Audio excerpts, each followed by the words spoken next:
And the goal is to bring you your next favorite band.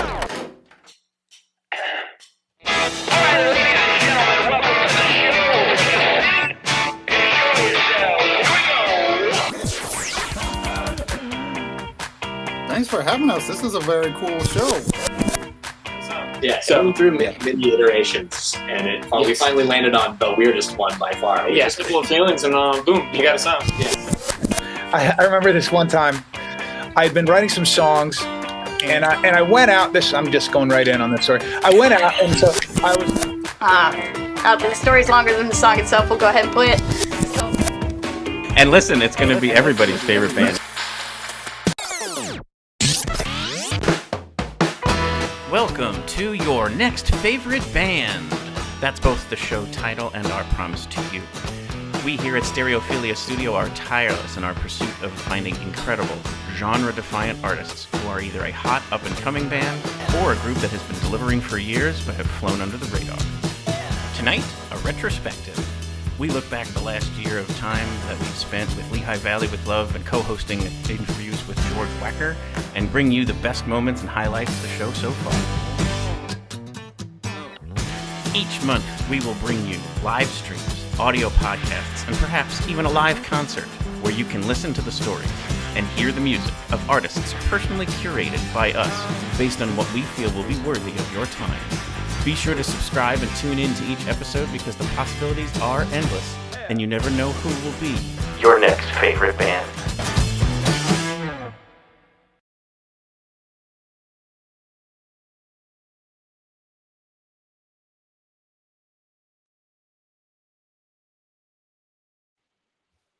And here we are. Hello, David. Doris, how are you? I'm doing terrific. We've started a new venture. We're the inaugural live stream for the new Your Next Favorite Band podcast, I guess might be what you would say. It's almost like a preview episode. Correct. If you this will. Is like it's a premiere preview, premiere. Prequel? Ooh, that's fun. Yes. So long as there's no Anakin Skywalker involved. Correct. That would be horrific. Well, it could be unfortunate. Anyway, welcome everyone. Thank you so much for tuning in. We over the last year, had been part of George Wacker's enterprise as Lehigh Valley with Love Music.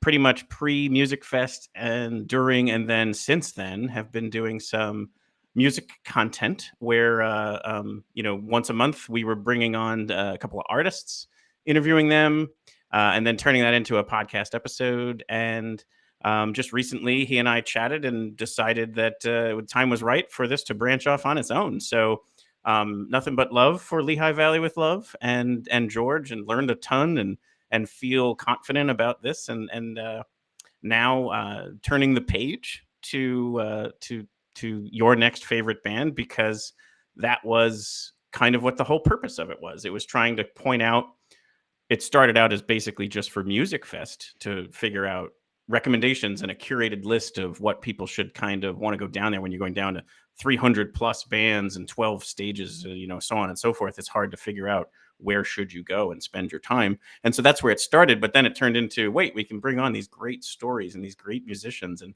give them a platform to kind of make it even more of an interesting and intimate experience for people. So here it is. Now it's going to take its own first baby steps. And we thought the right thing to do was to start with a retrospective of kind of looking through the prior interviews and just kind of like seeing what the best of moments were and taking it from there.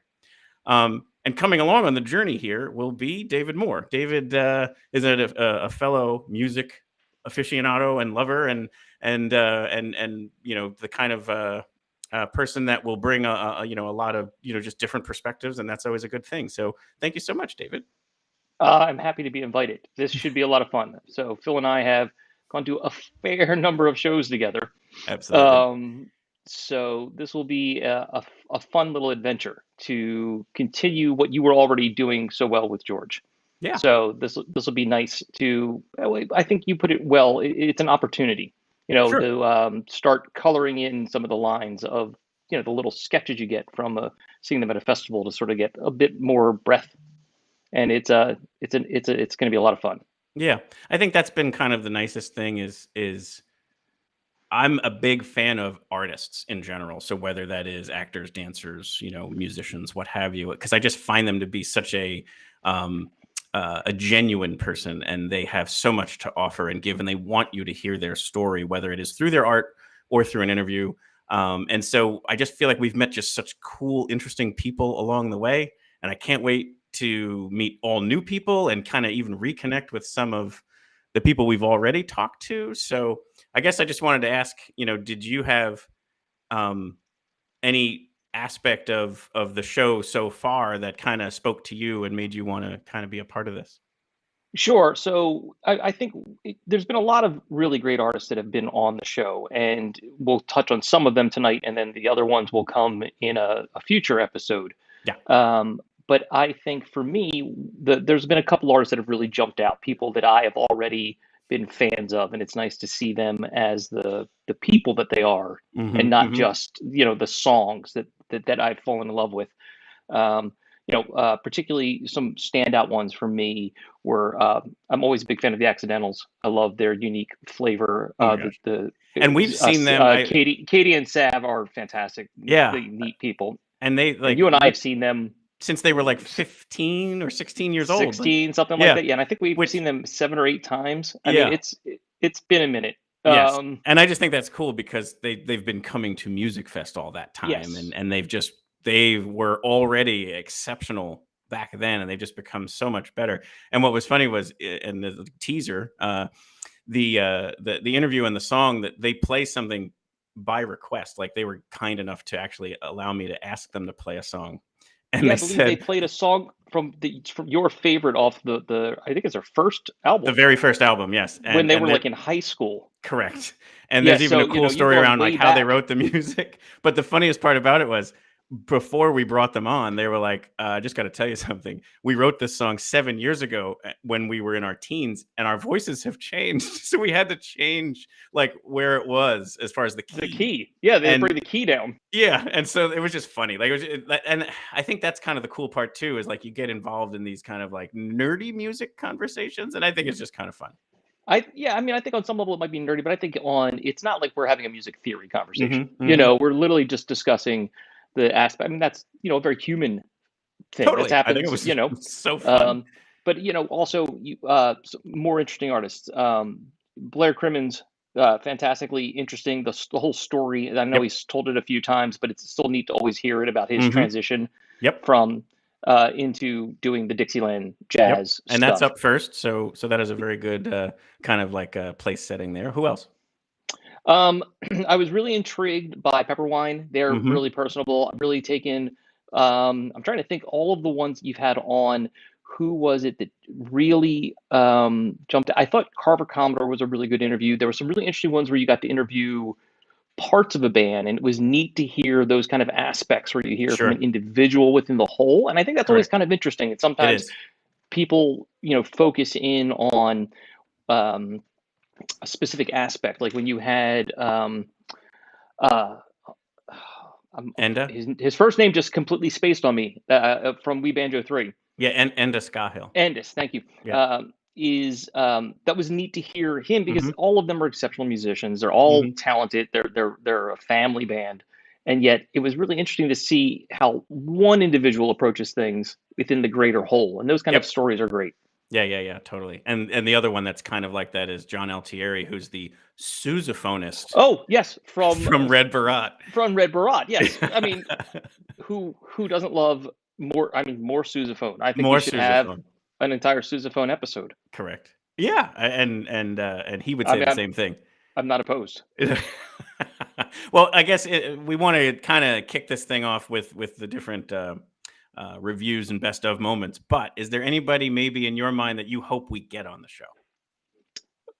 Like from a personal perspective? Yeah, absolutely. Totally personal. Sure. So let's see.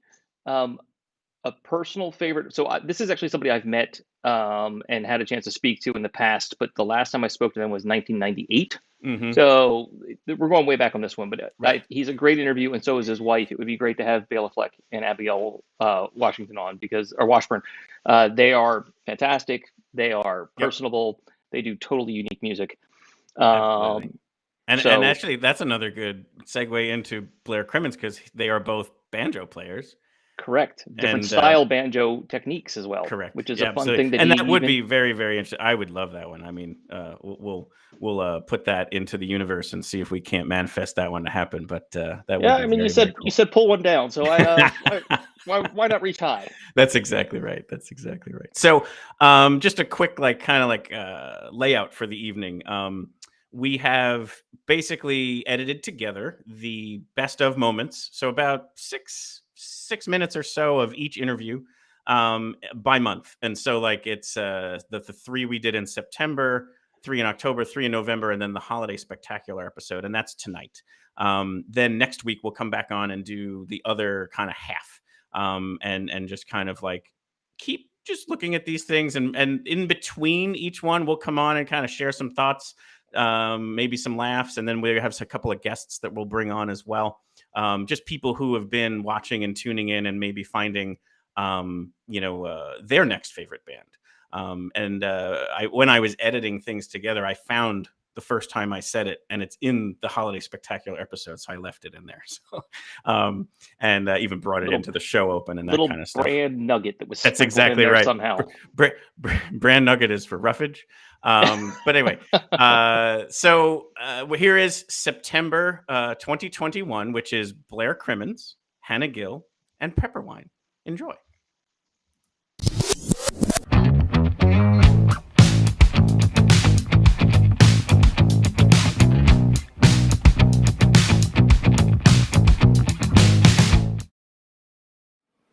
And Bethlehem has just been so great to us and so appreciative of what we do and so receptive. I think I've said this on stage numerous times, is that it was one of the first festivals to book me before I had an agent. I was sending out hundreds of packages on my own and following up with people, and they got in touch with us and put us on the festival, and it's the one thing that just, it happens every year, and we look forward to it. And I'm so glad that I actually knew where to send that package 7 years ago. That's excellent. Yeah. I want to ask one music question, Phil. It's before like you get family there. We walk around, and people come up to me with their kids, and they're like, "We come and see you every year." Mm-hmm. And then not only that, but we'll go and play other places all over the country, and people will say that they saw us at Music Fest. Oh, that's awesome.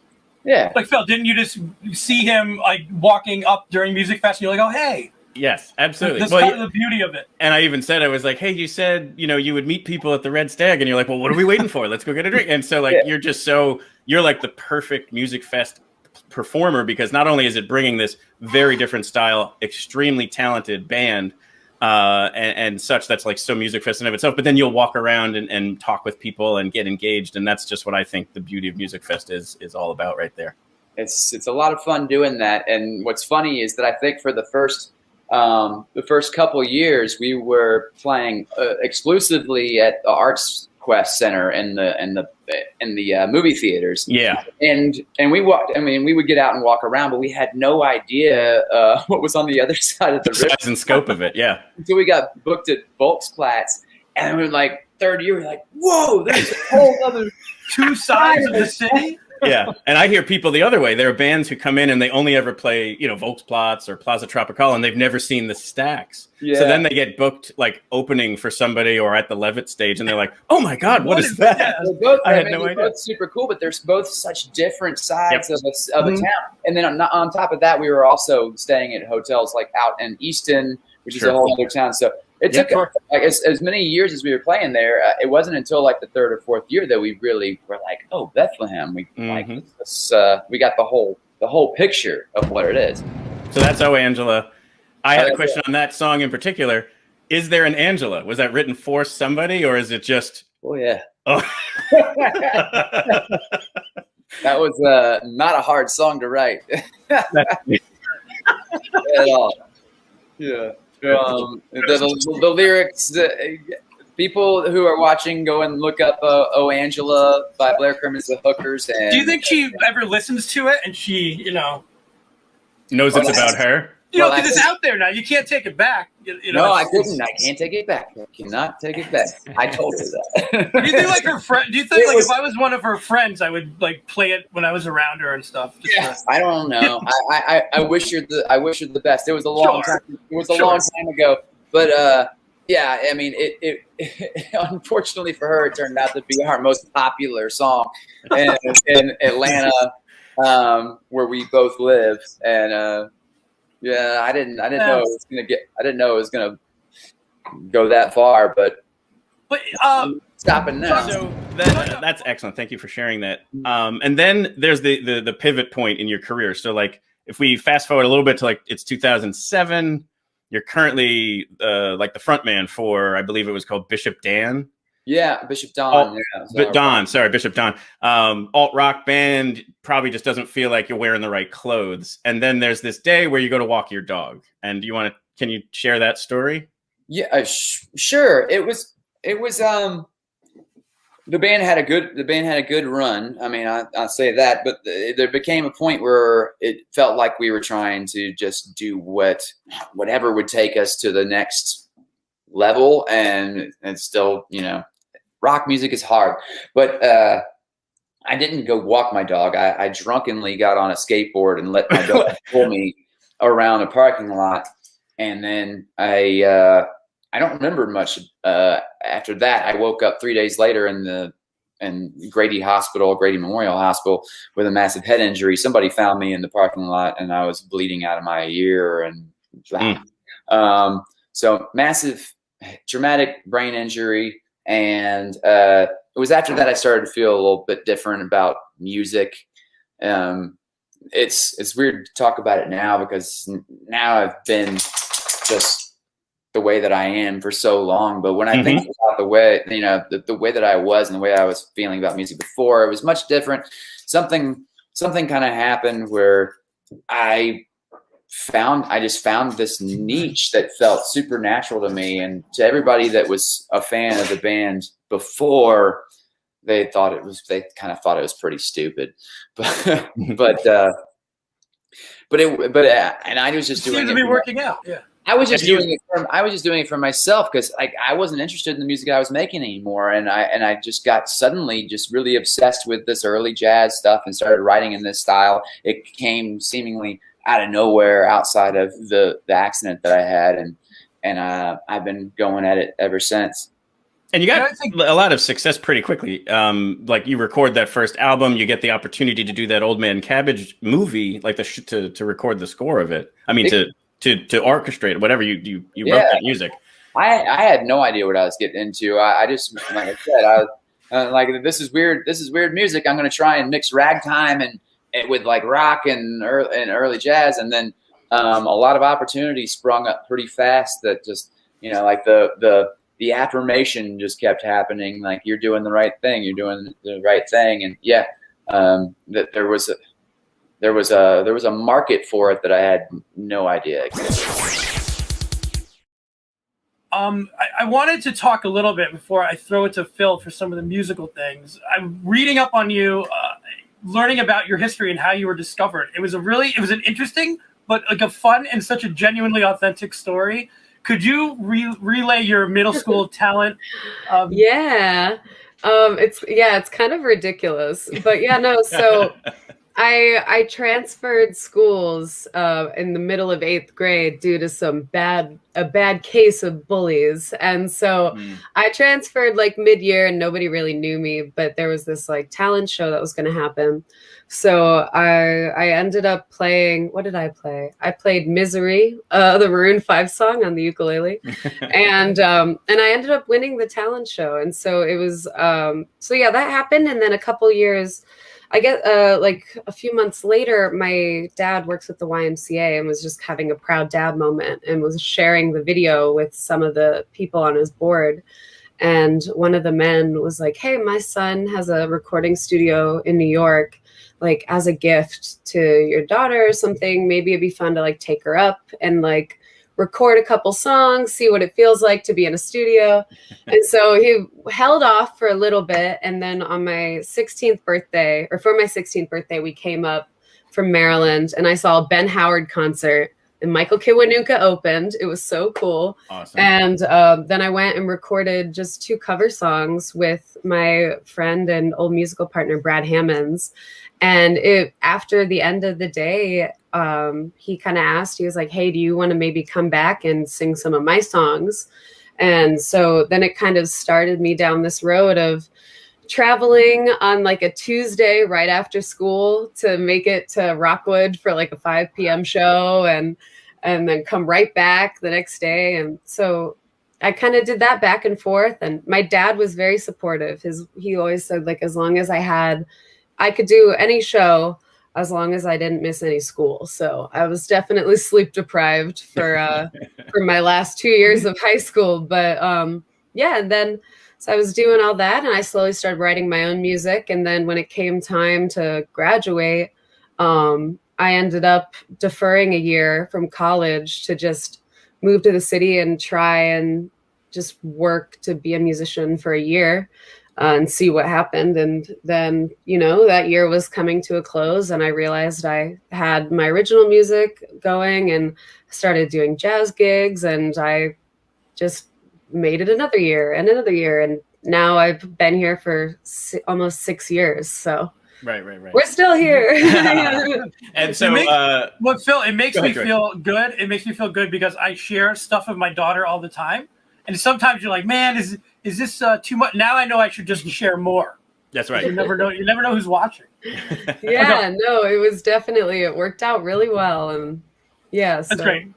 Yeah. So Brad he would have been the gentleman on the guitar behind you in that video. Yes. For people who were able to be watching. Mhm. And that time frame where you start evolving into a tour, that's what becomes Hannah Gill and the Hours, correct? Absolutely. Yeah. So I had this really big band, like a 3-horn piece section, and we would just travel and kind of play my pop stuff. And I noticed as I started writing more and more, I kind of tended to go towards that singer-songwriter route. So I think I kind of wanted to take it down a more broken down road, smaller group. And that's where now it's kind of just Hannah Gill. But Now let's transition to Music Fest.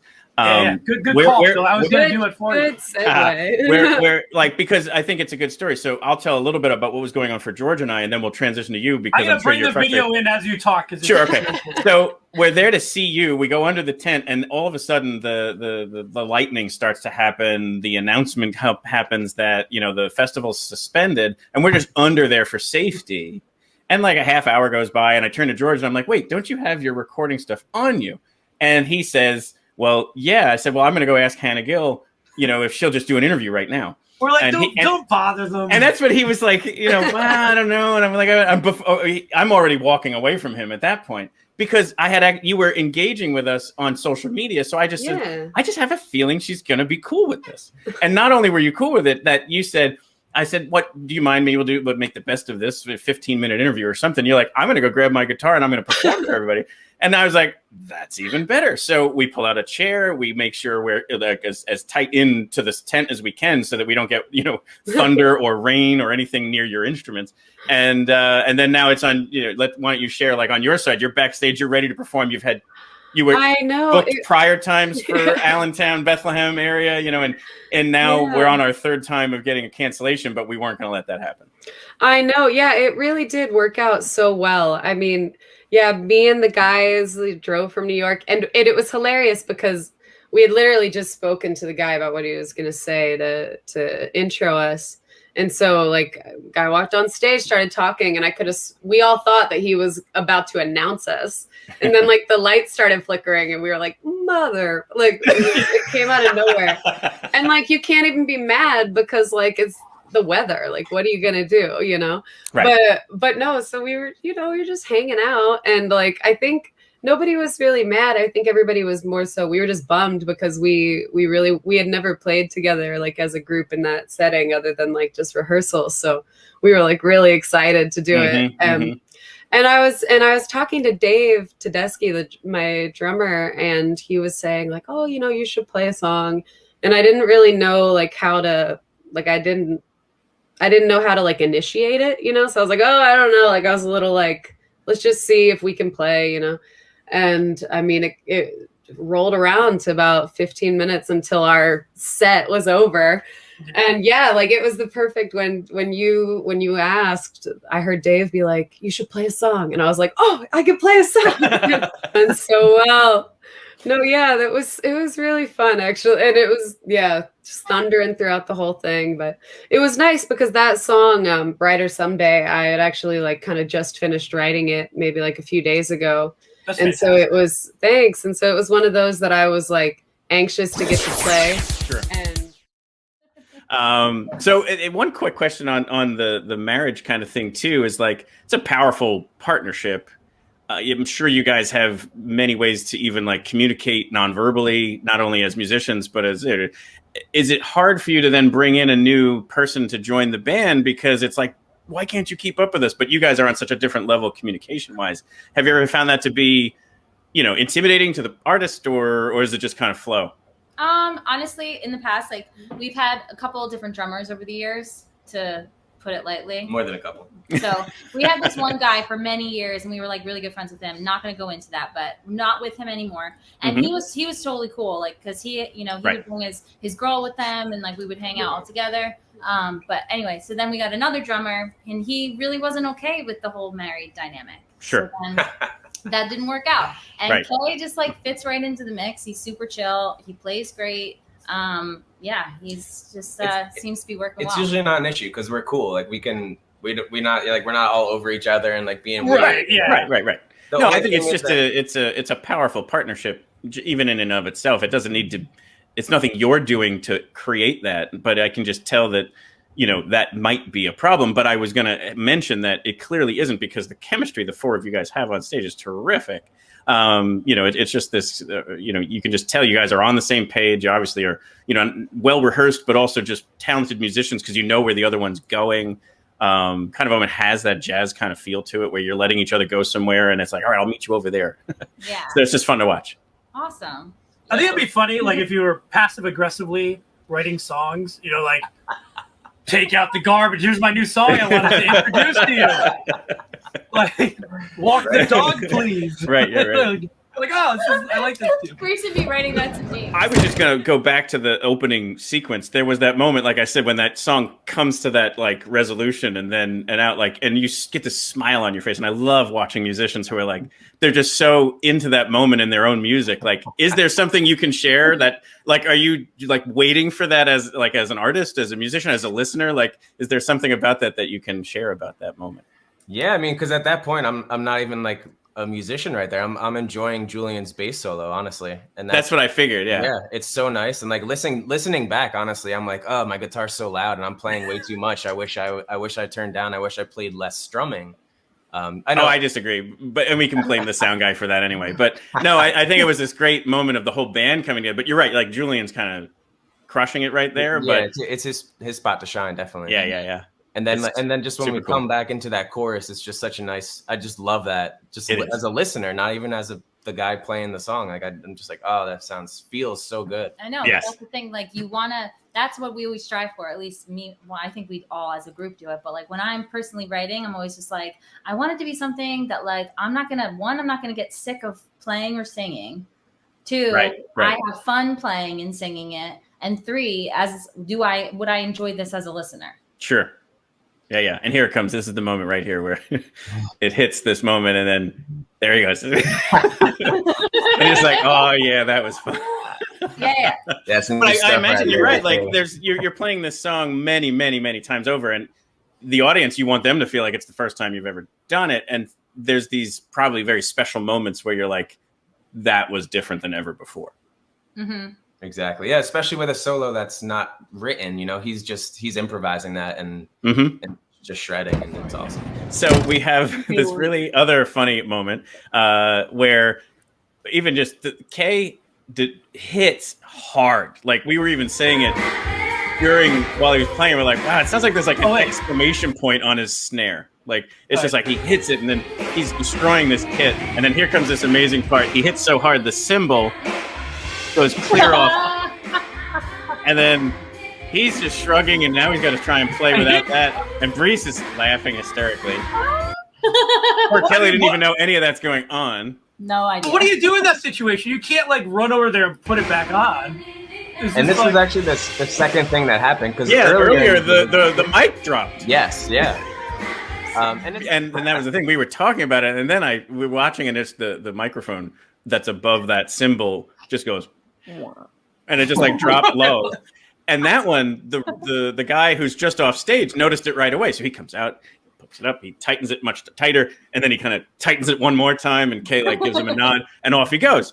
He destroys that cymbal. It took the guy like 4 minutes to come out on stage. We're all like, he's like phantom hitting a cymbal, and it was like I felt bad for him because it's like he's like, and then he like would remember. He's like, that's right, that's not there anymore. And then and I'm even thinking to myself, I'm like, Kelly probably is wondering, why isn't he hitting that cymbal anymore? Because it's going to sound totally different to you. Don't give her that credit. She has no Honestly, idea. I wonder, like the guy watching you, who's supposed to be taking care of that, was just like into the music. He's like, "Oh yeah, I should probably go fix that." Probably fix it. And the other thing too is it almost looked like it was choreographed. It fell so beautifully, like it just rolled down and just landed right there. It did, and it made a really nice sound on the way down too. It sure did. Yeah. He like it's just sitting right there, like, oh, that's where it belongs. You're gonna watch more of it. Yeah, that's just yep. It just sits right there. It's like it was great.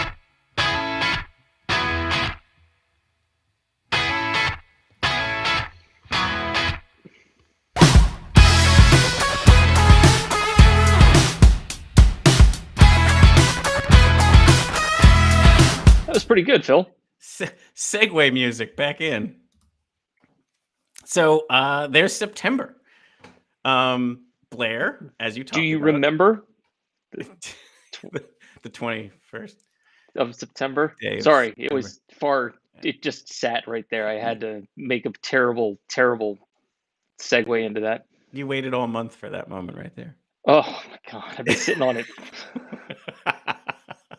But some really fun moments in there. I mean, it's a really, really interesting start. When I look back at those first interviews and, just what I was doing and, just the different elements to it and where it kind of evolved into, over the next couple of months, which you guys will see kind of that as a retrospective. But I just thought it was an awesome start. I mean, like, for one, Blair is like one of my heroes. Like, the fact that he said yes, like, so Music Fest does this interesting thing where they allow members of Arts Quest to like introduce a band, and I'm like, I'm introducing Blair Crimmins because I think he's the coolest.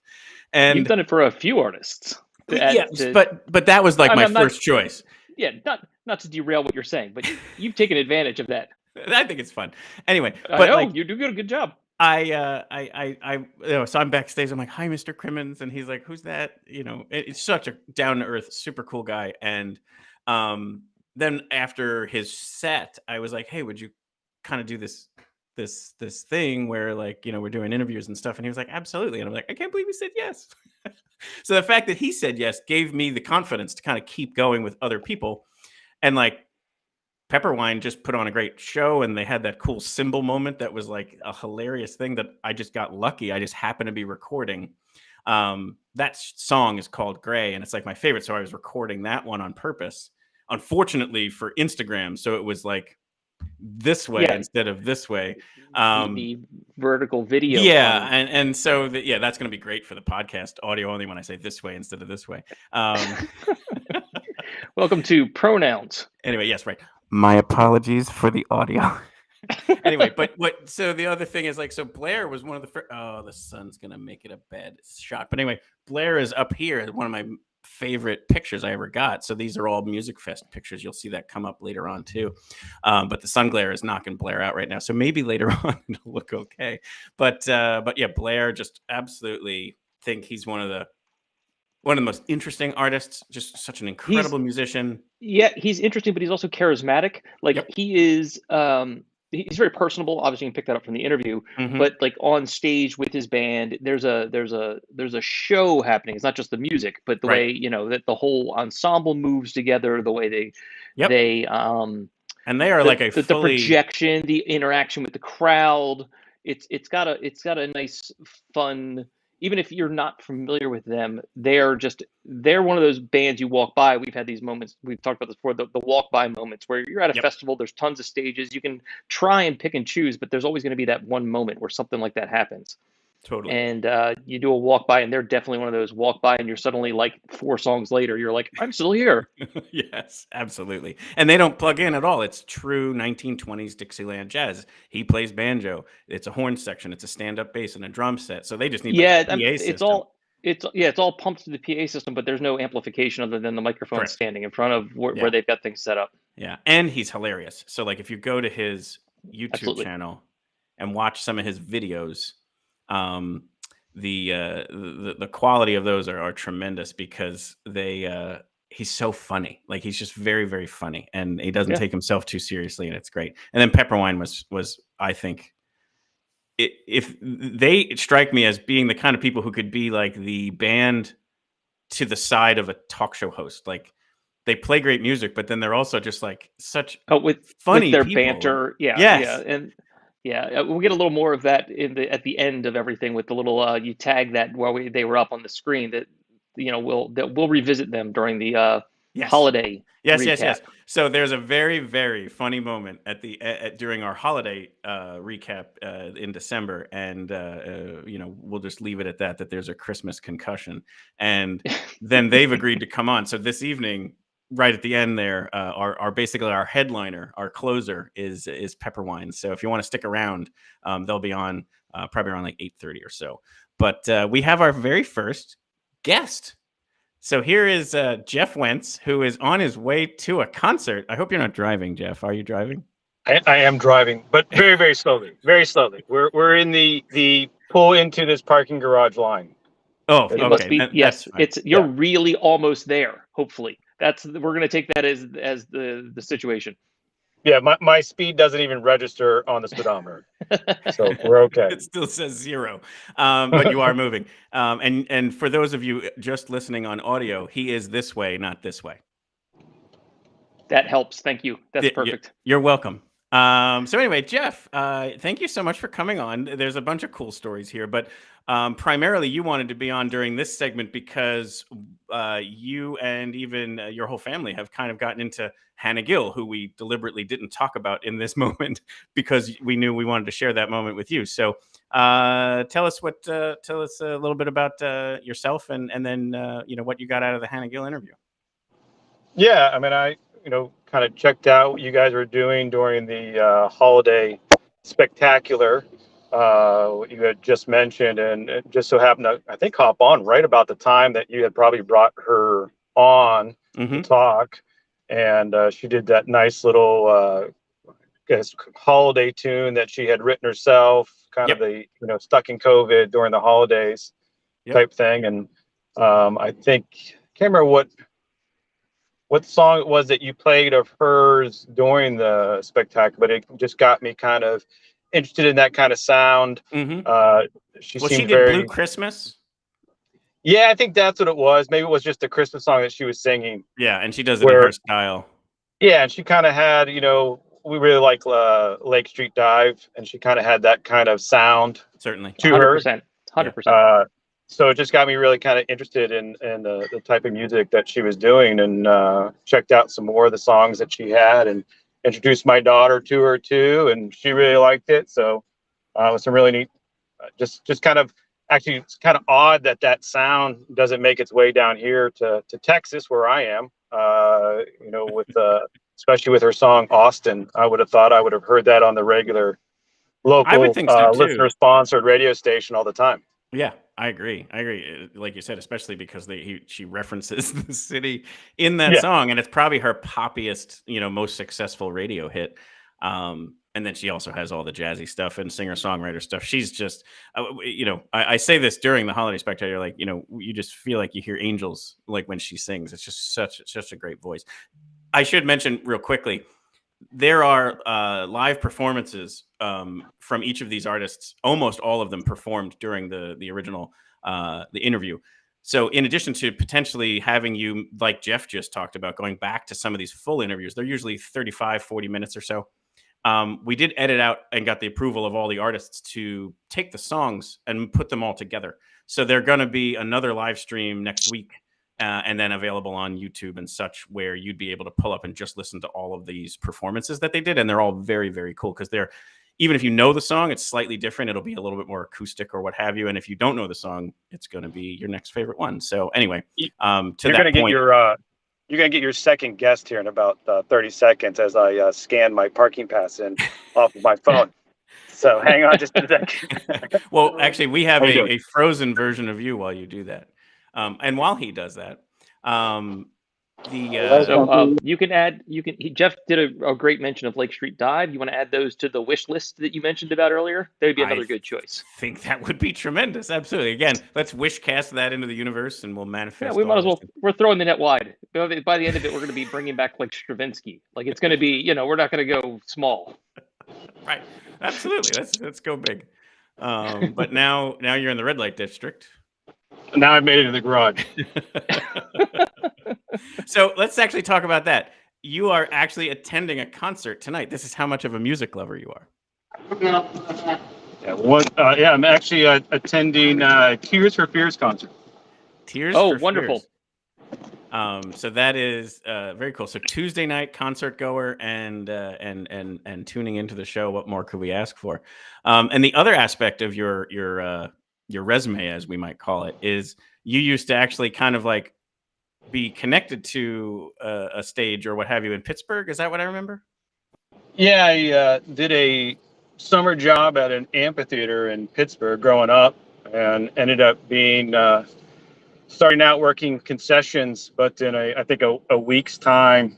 It was one of those things where, hey, could you take on some more responsibilities? Yeah, sure. Well, we need somebody to take in charge of this concession area. Of course, we'll pay you an extra $1. And that kind of continued for 3 weeks, where I think my salary doubled. By the time I was done, I was the assistant manager of the amphitheater in Pittsburgh for the front of the house. So it was an interesting experience, and got to meet a lot of great entertainers and some really bad ones. But got to meet Ringo Starr and his son. That's awesome. Actually, I heard Rod Stewart asked you how his butt looked in his pants. Well, Rod Stewart was so I took that summer job and turned it into a much better gig at my senior year in college. And that's where I met a lot more performers, and one of which was Rod Stewart. And Got it. He came out in some red velvet pants, and he said, "Jeff, what do you think of my pants?" And I'm like, I don't think so. He's like, you don't think my butt looks good in these pants? I'm like, how are you going to kick a soccer ball in those pants? So he actually, I think, showed me how to kick a soccer ball in those pants as we were warming them up in the basement of the auditorium, kicking the ball around in the one of the hallways as a way for him to warm up for a concert. It was really, really neat experience. That's so cool. Very, very cool. Well, any other parting thoughts here, or any other artists you wanted to mention? Hope that you want to add anybody to the wish list. We're developing quite the list. You know what? It's neat to kind of visit with you guys and see what you're doing, because obviously you're getting a different music scene than what we get down here. And so it's nice to see something like, well, just like I said, why are we not seeing them down here? Now, maybe they are. I'm just haven't found the right place to learn about them coming. So I don't know who to look for. So now I listen to your show, and it's like, oh wow, I really like that band. I'm gonna listen to see, or I'm gonna check to see if they're coming into town. And that ends up being a great way to kind of experience some of these new acts that I never would have found, I guess. Absolutely love that. Absolutely. So thank you so much, Jeff, and I hope you find a good parking spot. I'm searching. I think I found one. Excellent. And I hope you enjoy the show, and have a great time at Tears for Fears. All right. Appreciate it. Take care, guys. Thank you. Take care, Jeff. Bye. Thank you. Ladies and gentlemen, Jeff, Hannah Gill fan, and loves the show. Phil, let's do the next one while we're driving. Yes. I think we should just basically like go 4 miles an hour around Bethlehem. Yeah, and we'll just play all the songs in the background on the radio. Yes. Actually, Tears for Fears, that's going to be an excellent show. Their new album is excellent. Is it? I have not checked it Yeah, out. I really enjoy it. It's Yeah. a first album since 2001, 2002, so it's been a minute. It's been a lot of minutes. Yeah. And I think even with that, like that probably speaks to the big difference. Like there'll be stuff like that you will have checked out that I wouldn't have, and vice versa. So like I think that'll be a good balance there. I will say that like, and this will be a funny story. Like I hesitate to bring on somebody like that. Like we've had chances here within Bethlehem to bring on someone like Collective Soul because they performed here or such and such. Right. And it's like people already know. Gin Blossoms was another one. People already know whether they like them or they don't. And even if you do, would it be a good interview? Maybe, but that's not the point of this particular endeavor. Like we're trying to bring you somebody you hadn't heard of yet. Correct. That being said, if someone really awesome came knocking, I'd say yes. But I mean more like our picture here is to venture out and find somebody that's maybe a little lesser known. Doesn't mean it wouldn't be someone who's been doing it for a while. Like we did say that in the opening, where it's like it might be somebody who's just been doing it, but it's very under the radar. And so that's another part of it as well. But I'm pretty sure Tears for Fears people know already. Sure, I think they may have heard of them just a little bit. Right. Yeah, I think definitely the opportunity of this is to shine the spotlight. Either somebody new, somebody who may be new to you. Though chances are good that Tears for Fears you have probably heard before. Yep. And so this is probably I didn't even plan this, but it's a pretty good transition. So in October we had on El Hiri, Ryan Tennis, and Argonaut and Wasp, and that kind of speaks to it as well. El Hiri has been doing it for a long time, but probably you haven't heard of her. Ryan Tennis is probably in the middle, and Argonaut and Wasp have started, just very, very recently. So that's like the hot up and coming band, the more like, legendary guitarist, but probably someone you haven't heard of yet. But let's take a look at October 2021.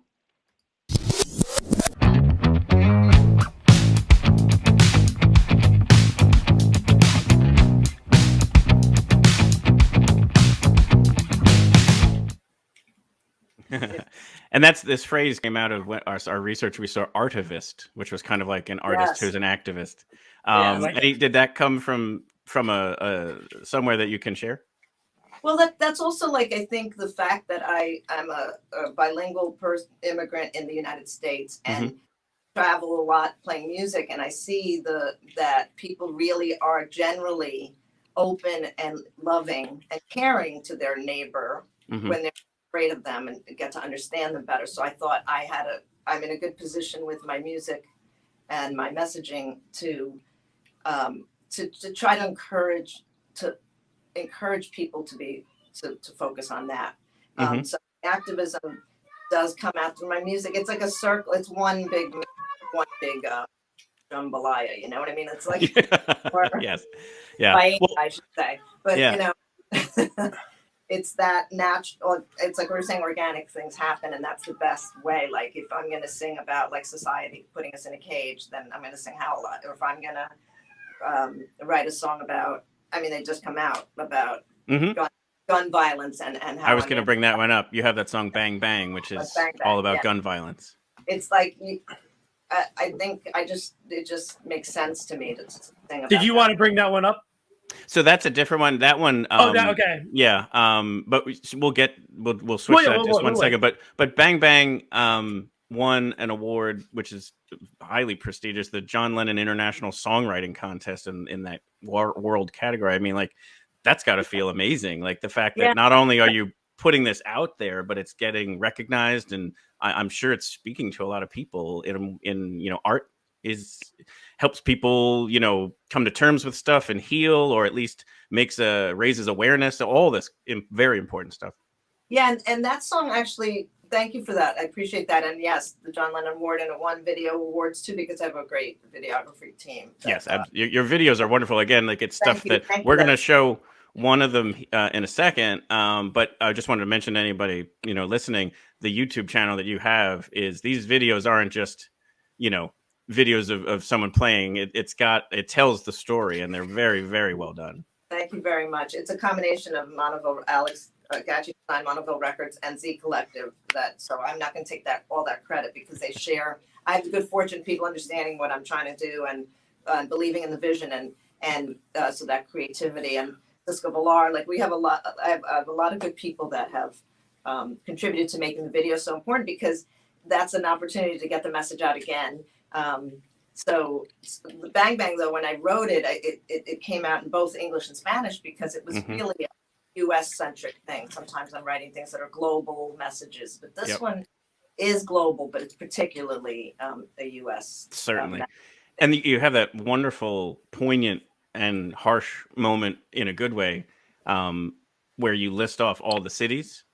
Yes. Because too many people, I think, feel like, though, that's just an inner city issue, or it's Chicago, or whatever. And then when you sing it live, you obviously mention the city that you're in. Yes. Because it happens here too. So like, I think it's such a powerful moment when you do that. Thank you so much. Yeah. I really appreciate that. And the thing that's intense is like I'm singing the list, and the list is already way dated. Oh, right. Let me tell you, that Music Fest show, talk about lifting spirits. We've all been like living in a cave, not being able to play live. We couldn't wait to explode and connect with people in a safe way, very organized. Everybody was so loving. Everybody worked so hard, and we just were so excited to go rehearse and then come play in a show where people wanted to be there and live. It was yay! Besides loving it 2 years ago and enjoying the virtual, this was like so like magical. It was magic. And mágico, la gente era increíble. The audience, the people are very special. Now that I've gone a couple of times, I realize how unique it is. Unique. It's very, very special in Bethlehem. I don't know. There's like a caring of the community. You could feel it.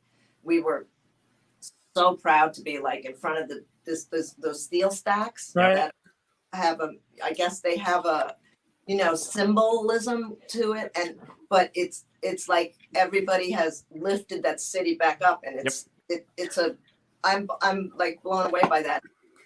We love to hear that. That's great to hear. And the meet and greets, people were just loving, and I remember that from 2 years ago too. So it's not to be taken for granted. Like people really that they have lifted that city up, and music is such a big part of it, and the arts, which I grew up believing in, the arts being healers and empowering you.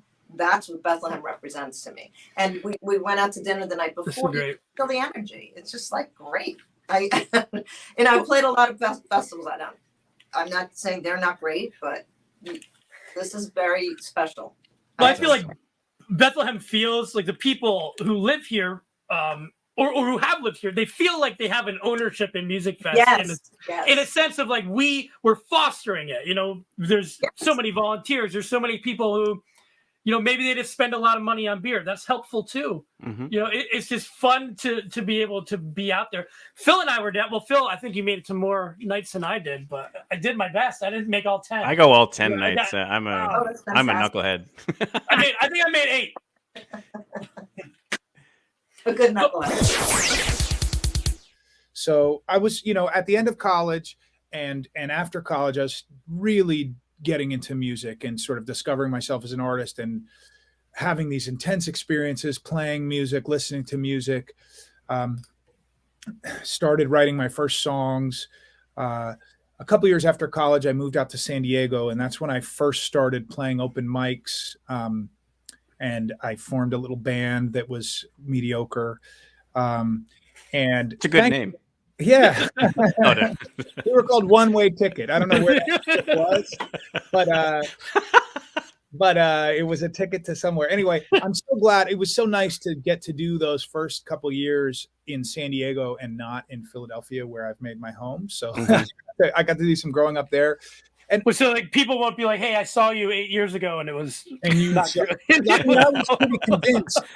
was pretty convinced at that time that I was pretty good or pretty great. I would have these experiences where I'd write a song and I'd be like, "This is incredible. This is something really special." And And honestly, a lot of those songs were really good. I think they were genuinely good songs. I was not very good. I was singing flat, you know. I was not a very precise guitar player. I'm still not such a precise guitar player, but I was pretty green, and I was a lot more green than I knew. And so, yeah, but I mean, I had these moments. I remember, I remember this one time. I had been writing some songs, and I was hanging out with my girlfriend at the time, and we we made pot brownies for the first time, and I'd never eaten edibles before. And everybody, I feel like this is a universal experience with anybody who's ever eaten edibles, is you eat too much. Too much, yes. So like, we were waiting for the train to go to this show, and we'd eaten some in the house, and we're sitting there waiting for the train, and all of a sudden I am in another world. And I went out. I'm just going right in on this story. I went out, and so I was like, okay, waiting for the train. I had to pee. I like went to some bush behind the train station. I'm peeing in the bush. I'm starting to lose my mind, you know, just going into another world. And all of a sudden, like a bolt of lightning, I just had this like, you can do this. This is what you have to do. You are a songwriter. You are a musician. And it was absolutely as clear as day. And it hit like that. And that's happened to me. While you're peeing behind a bush. Peeing behind a bush on my first time eating edibles. It's kind of like, you know, when you have your journey on peyote to find your spirit animal. Mm-hmm. Very like similar. Yeah. Or like a sweat lodge or something. You were just no, it was like that in the SEPTA station. It was like that, and it hit really strong, and I've had that happen a few times before. Sure. And when it happens, it's like, oh, I really need to do this. I guess bringing it slightly back to the music. Do you want to talk about Music Fest a little bit? Oh yeah, yeah, sure, man. So I've played it. This was, I think, my third time playing Music Fest, but I hadn't played it for several years. Okay. Yeah, and so I mentioned those Colombians. The guy on the left and the guy on the right are members of the band. Well, the guy on the left is he works with them now, but he's mostly doing his own stuff. But the guy on the right it's Andres Mordecai is the percussionist, and Jamil Chawi, and that's my cousin Joanna Austin singing with me. But those guys play in Caribe funk.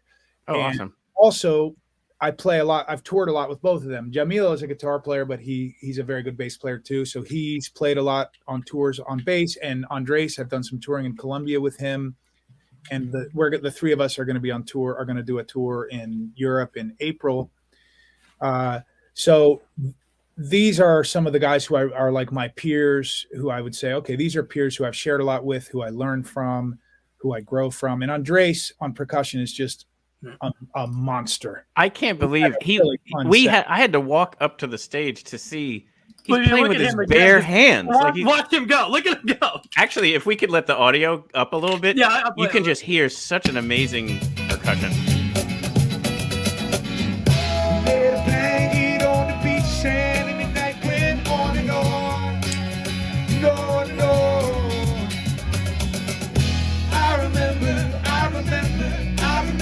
One night.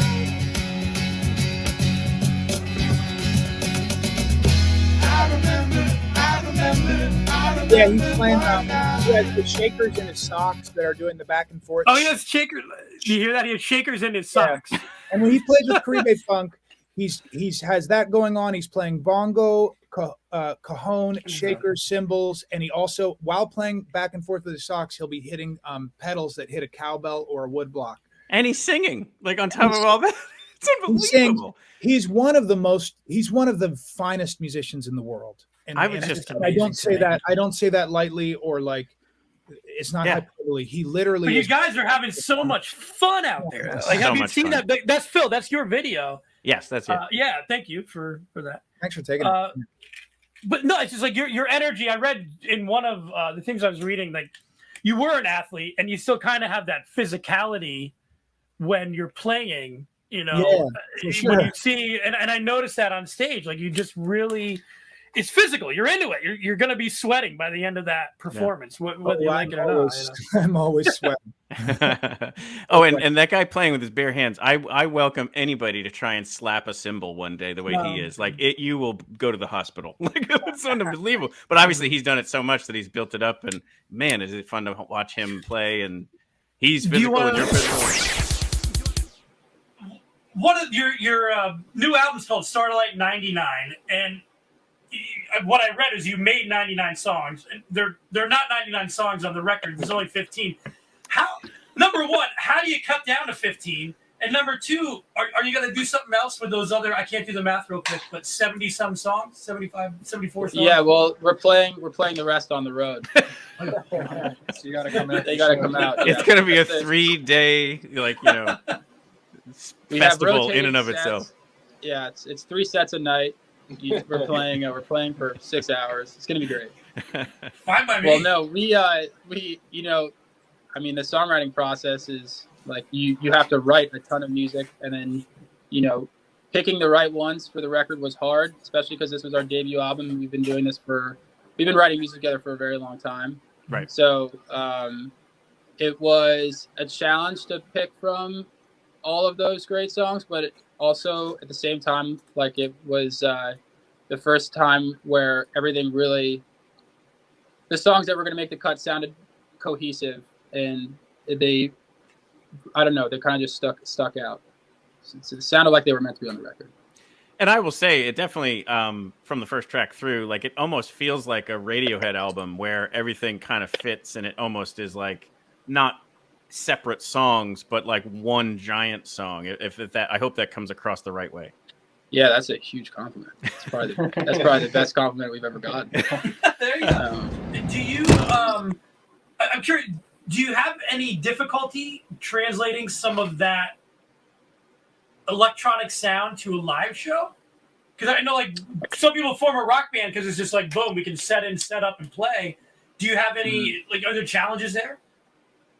Definitely. I mean, I think we're all kind of music tech enthusiasts. So there's, incorporating electronic elements into like a live performance setting is something that I think we all find pretty interesting.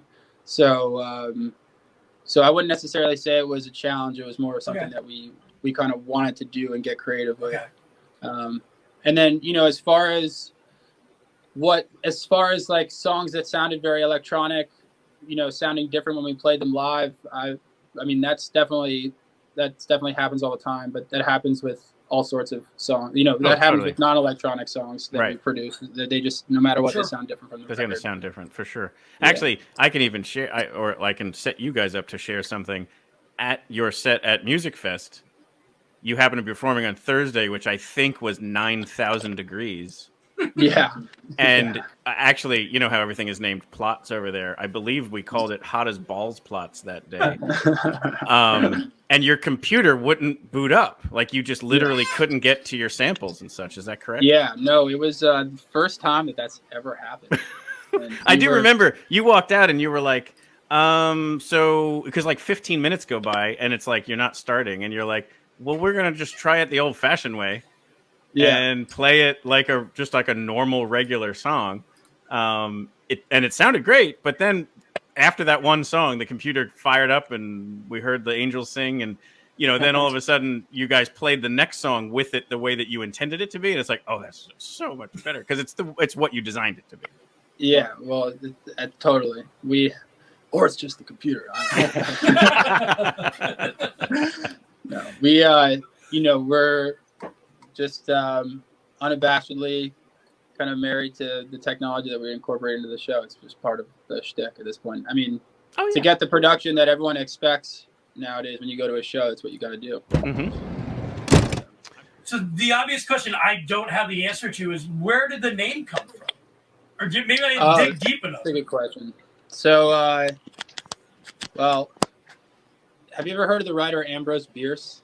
Yep. I guess I have. So he was a writer I was super into when we started making music for the first time. And he wrote for a column called The Argonaut and one called The Wasp. And there you go. That's sort of that. Yeah. And I think I read that when you brought it up, Theo said he's fine with it as long as he could be the Argonaut. Damn, yeah, you did your research. That's exactly right. And you said, I don't care, I like the name. Yeah. That's exactly right. Yeah. It's a funny name because we I guess it's a little bit of a mouthful, but I feel like it's one of those things where once you get it, you don't forget it. No, it's true. And obviously, when you do a Google search, you're only going to find Ambrose Bierce and you guys. So that's good. And and the way you did it with all lowercase and no spacing, I think that's terrific. It's great. But the other thing I saw was this kind of a neat story around the cover of the Beast of Burden song by the Rolling Stones. Mm-hmm. So yeah, that was we had been asked to play a book release party in the city for an author who toured with the Stones in the 90s and wrote a book about it. And he asked us to play the party, and we were like, we'll only do it if we can play our own songs. And then he was like, we got to play at least, a couple Stones songs. And so, growing up, the Stones, my father was obsessed with the Stones. Sure. And I was obviously very influenced by them just as a kid. So we did it, and we learned, I think, Miss You, Beast of Burden. Which other ones did we learn? A couple others. But we had just finished preparing for that show when we were going into the studio to cut our EP, Haw Fiction. And we had finished the recordings that we needed to get done for the day with a couple hours to spare, and we heard that the Stones were coming into that same studio, into that room, a few hours later to work with the engineer that we were working with. And so we thought it would be kind of funny if we cut our cover of Beast of Burden in the off chances that they'd ever hear it. I would have left them a note or something. Yeah. Which they might have heard it. I don't know. Yeah.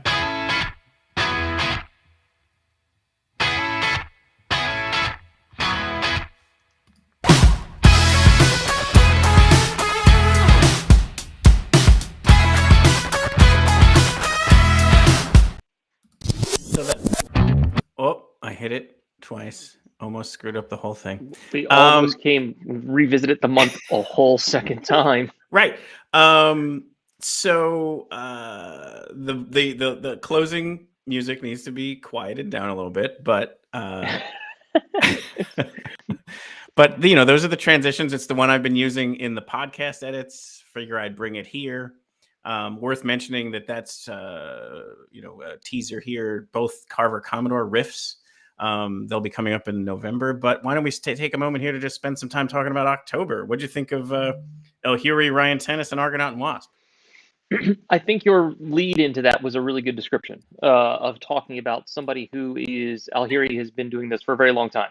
She's been working hard. She's had different levels of exposure, and it's great to put the spotlight on someone like her. She's an amazing musician. For sure. It's her guitar playing is wicked. She shreds. I mean, we talk about it at different points, and I don't know why it didn't make it into the edits, but it's very important to acknowledge a woman in rock and roll.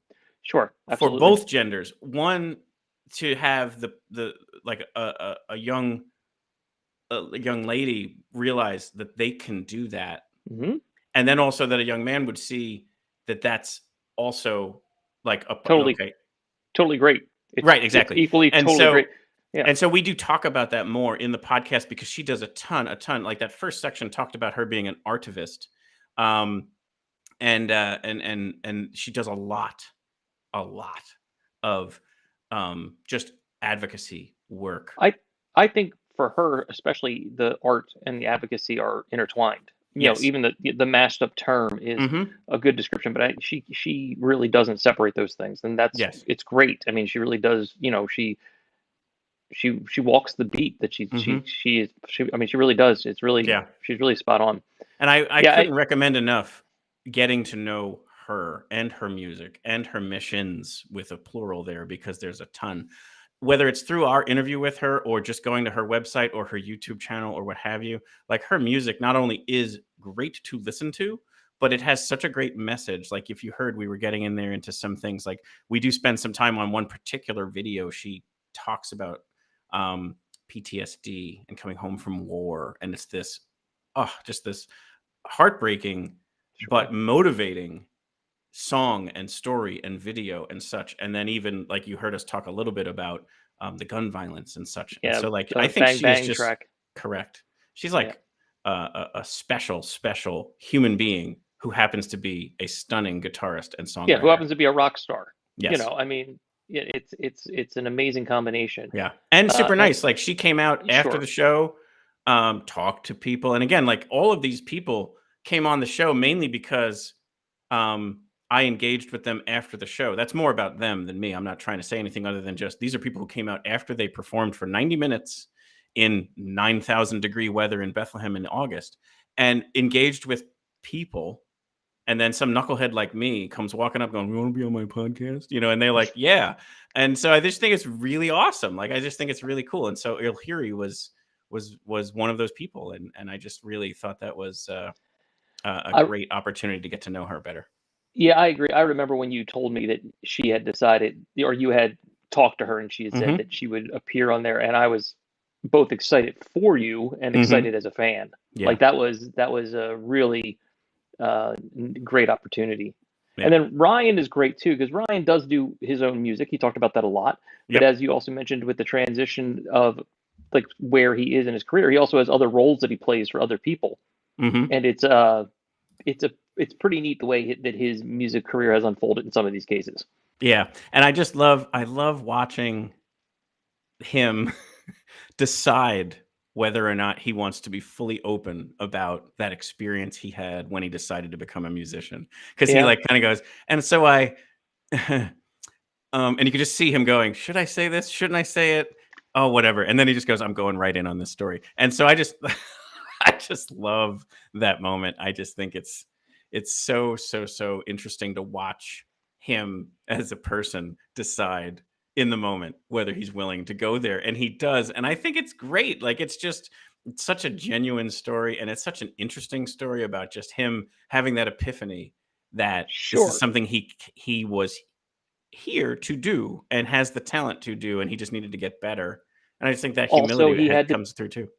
And he had to pee really bad, so it all comes together in one foul swoop of just nature, like working together. A lot of nature. And that interview, and again, like we go on and we talk about the people who he performs with and so on. I thought it was interesting. He talks about the tour he was doing in Europe in April. He just did it. Like here we are in May. So some of this retrospective is kind of interesting for me personally, just because I'm like, he talked about that then. And then I watched him. If you follow him on Instagram, he's a great follow. And so he was posting all these pictures from throughout Europe that was just stunningly beautiful. And him showing some videos of what they were doing at night. So I just thought it was a really, really cool, here we are, we're past his finish line. Like he's already back now from that tour.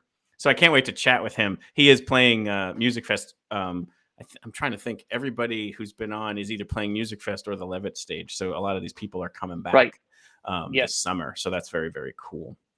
And then Argonaut and Wasp. Yep. Argonaut. Well, if I'm recalling correctly, you have seen them several times since that interview. Is that correct? One other time. So saw them at Music Fest, and then at Milk Boy Philly. That was it.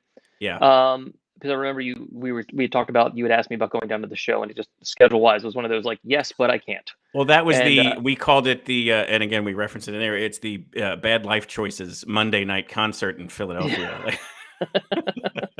And so that was what that one was. But they even talk about, they're like, well, we know if we're playing on a Monday night, we're going to put on a heck of a show for whoever agreed to come out on that same night. They decided to show up, and we're going to give them everything that we've got too.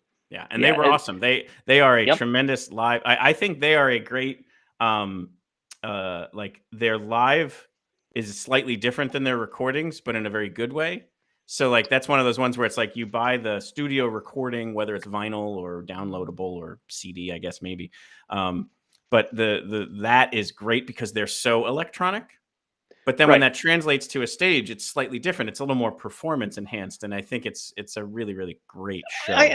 I I think that's a natural progression that I personally find very compelling from an artist, because there's one thing to use the studio as a canvas, and there's another when you do it as a performance. Yep. And it's great to see how both of those things translate. They're still the same artist. It's just how it manifests at that point in time. Absolutely, yeah. And I think that's that story that they shared about the Rolling Stones. Like they do this cover, and they knew that they were going to be in the same recording studio later that day. I just think that speaks to their I don't know, their whimsy and their respect for the industry. And so they're like, I'm going to put this song out in this room. And I know that later on, the people who actually wrote it a couple decades ago are going to be in this same space. Right space. over there later. Yeah. I think that was pretty cool. So I did mention it in the comments and stuff that their video was choppy, but it was only because they were about to go on that national tour. So they agreed to come on the show. And then they were like, well, we kind of need to be in this recording studio. So the audio was spot on for the whole interview, but the video was a little choppy. But the audio is more what you care about when it's an interview. So yeah, especially with a musician. I mean, we want to definitely hear the experience. So that's great that was able to, it came across fine to me. That was great that we were able to let people know that, though, in case somebody was concerned about what's going on. Don't worry, everything's fine. Yes, Stand by. That's exactly right. So now we're going to transition over to October.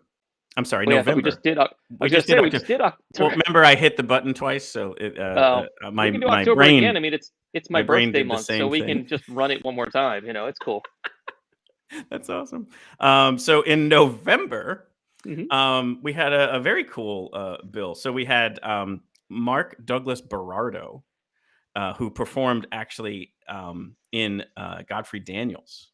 So there's some very cool stories. Him as a singer-songwriter and his respect for that space that we have here in Bethlehem is very, very cool to listen to. The Groove Merchants, who are probably our first true local band, but they've kind of transcended that now. But they spawned here out of Kutztown. They all went to Kutztown University, and you'll hear about that. And then Carver Commodore, who is probably my personal favorite find of this latest 12 months or so. Which spawned out of Music Fest as well. But anything you want to add to those three, or should we just get into it? The Carver Commodore one is I'll touch on the last point. Sure. You and I saw them live together for the first time. We both saw them together, and it was one of these 9,000 degrees. Yes. The sun was setting behind them, so I believe all of their necks turned the color of the shirt you're wearing. Correct. And it was they were tight. They were fast in that they knew how to put on the show. The songs were catchy, and they were solid musicians. So it was all of these things that were sort of start checking boxes where you're like, well, suddenly you find yourself enjoying it without thinking about it. And that's a great organic experience when that happens. That is exactly right. Absolutely. And they were, I think on top of it all, it's 5 of the nicest guys you could ever meet. The music is tremendous, and they've just got nothing but great stuff coming out. But all 3 of these interviews are great, and so hopefully you can enjoy November 2021.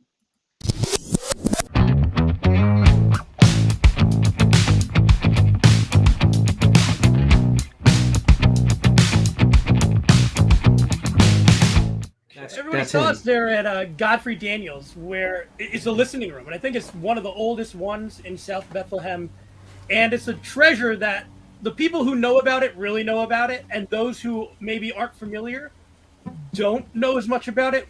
What can you tell us about Godfrey Daniels and why, the Lehigh Valley should be lucky to have it?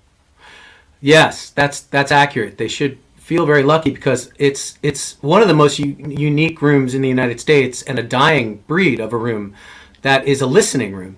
And when I first started a long time ago, in the late 80s, when I first started wondering, how do you go out and play songs? Where do you go? Who are these people? And that was, one of the great, it still is, it remains one of the great rooms to play. If you're a songwriter or, in that world of playing acoustic instruments, it's a welcoming, great place with great sound and a tremendous history of amazing artists that have played there. So it's a special place, and honestly, the fact that they're still hanging on after all these years, especially after the COVID time, is a great thing. And people should really, really support that room, because when it's gone, those rooms are gone. I mean, they're hard to keep them going as it is, but they are very special staff and a great place to see music because it sounds great in there, and it's comfortable and easy and intimate. And you've personally played there a number of times, right? I have. Yeah. I imagine that like is maybe my 6th time or something like that. Like I don't remember but it always was. That's one of those places. Like if we were playing there, it always made me think something must be going well. It was sort of the dream was to play rooms like that. So I don't take it for granted. This is the one question I wanted to make sure I asked, and I just think this was great.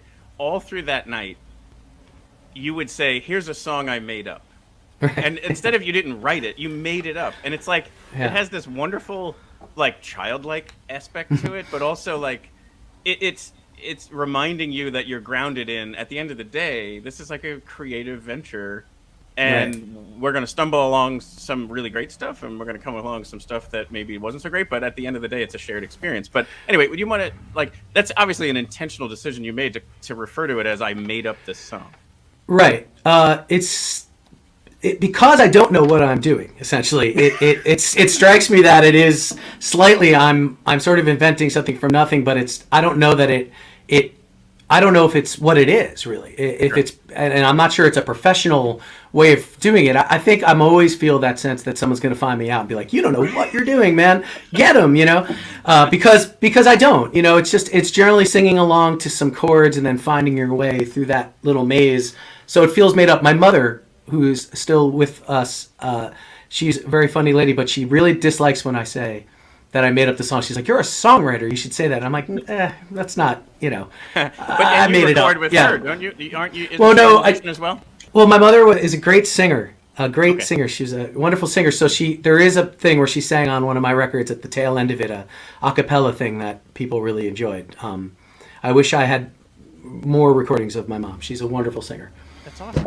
Yeah. You find yourself in these places, and the good news is if you're willing to stick it out, like singing and playing will take you there.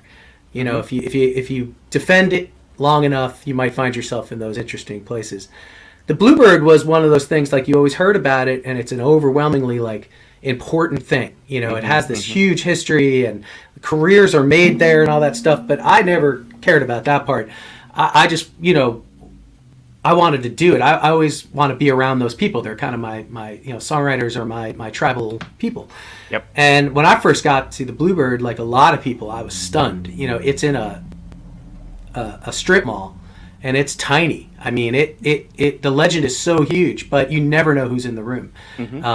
I first went there on a Sunday night, writers' night, and Tracy Lawrence, the great country star, was in the room in a baseball cap, and he asked me for a record after I played a song of mine called "Bottom of the Bottle," but I was too busy talking to a pretty girl, and he left. And the bartender, I asked for a beer, and the bartender said, "No, man, I'm not giving you a beer." I was like, "What? What did I do?" And he's like, "Because Tracy Lawrence asked you for a record, and he just left. So you're an idiot." And I chased him out into that little parking lot, and I knocked on a little window to give him the record, and he went, "Nah, man, I'm good." And it was a real lesson.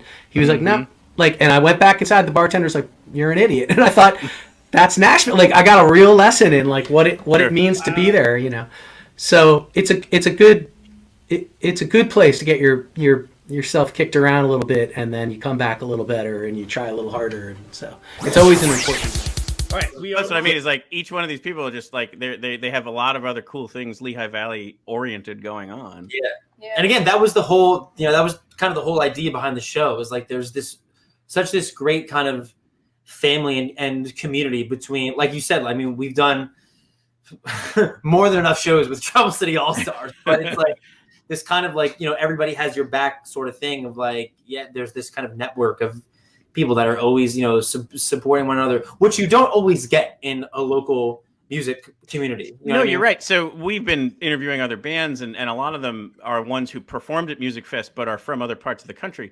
And they almost always are commenting about this wonderful energy of Bethlehem, Lehigh Valley, Music Fest, whatever, where it's like, you guys all like each other, and, The musicians all like each other. The people who are like the sound check people actually care. Like they actually really are always commenting about. That's why they come back. That's why they drive 8 hours to perform here. Is because it's a wonderful place to be. And so there's something special that we have here that a lot of people just want a piece of. I think sometimes we, as performers from there, can take it for granted a little bit too. Like we've kind of had a experience like that with a good friend of ours. His name's Johnny Hayes, and he has some solo stuff, and he has his own band, Johnny Hayes and the Love Seats. He's from Mobile, Alabama, and we connected with him at the Blues and Barbecue Festival in Allentown a few years ago. Yep.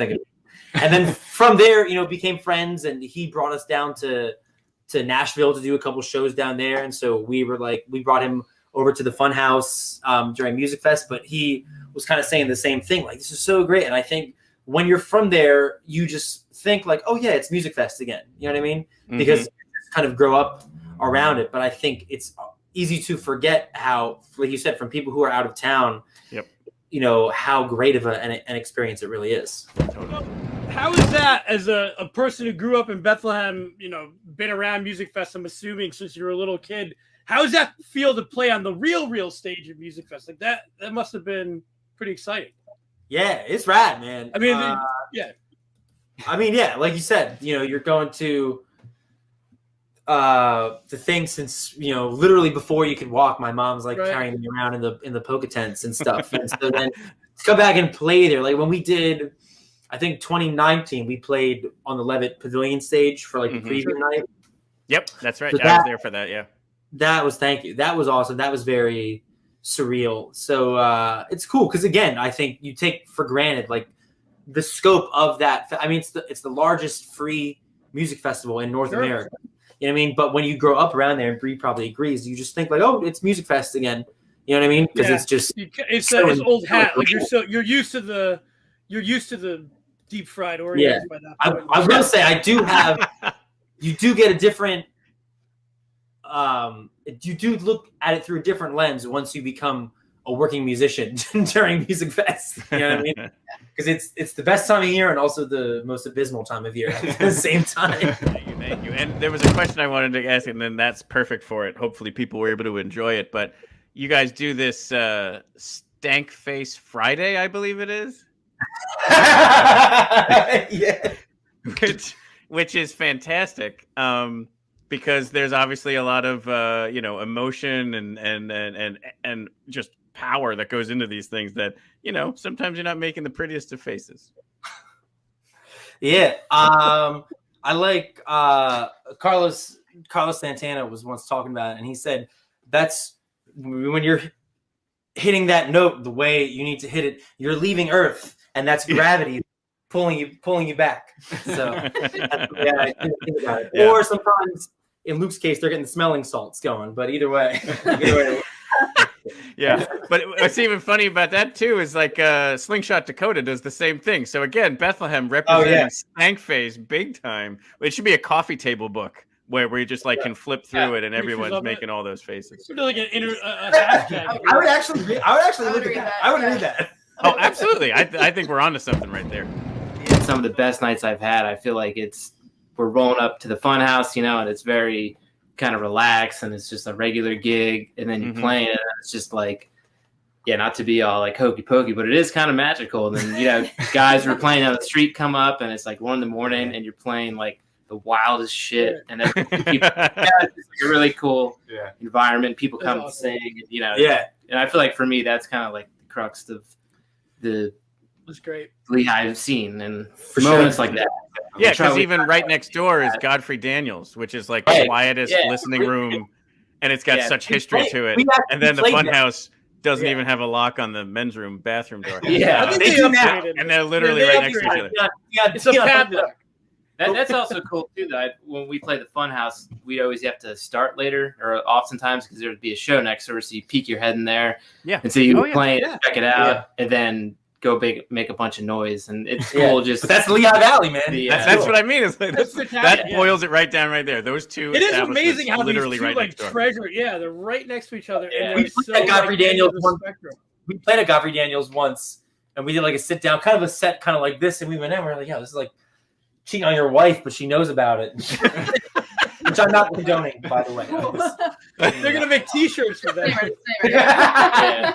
But yeah, it's awesome. That would be a great like double like you play Godfrey Daniels from like 8 to 10, That's actually some sort of like acoustic set fun. with a talkback, like an NPR kind of thing, and then you go next door and you rip shots and you just like bury the blues guitar for the rest of the night.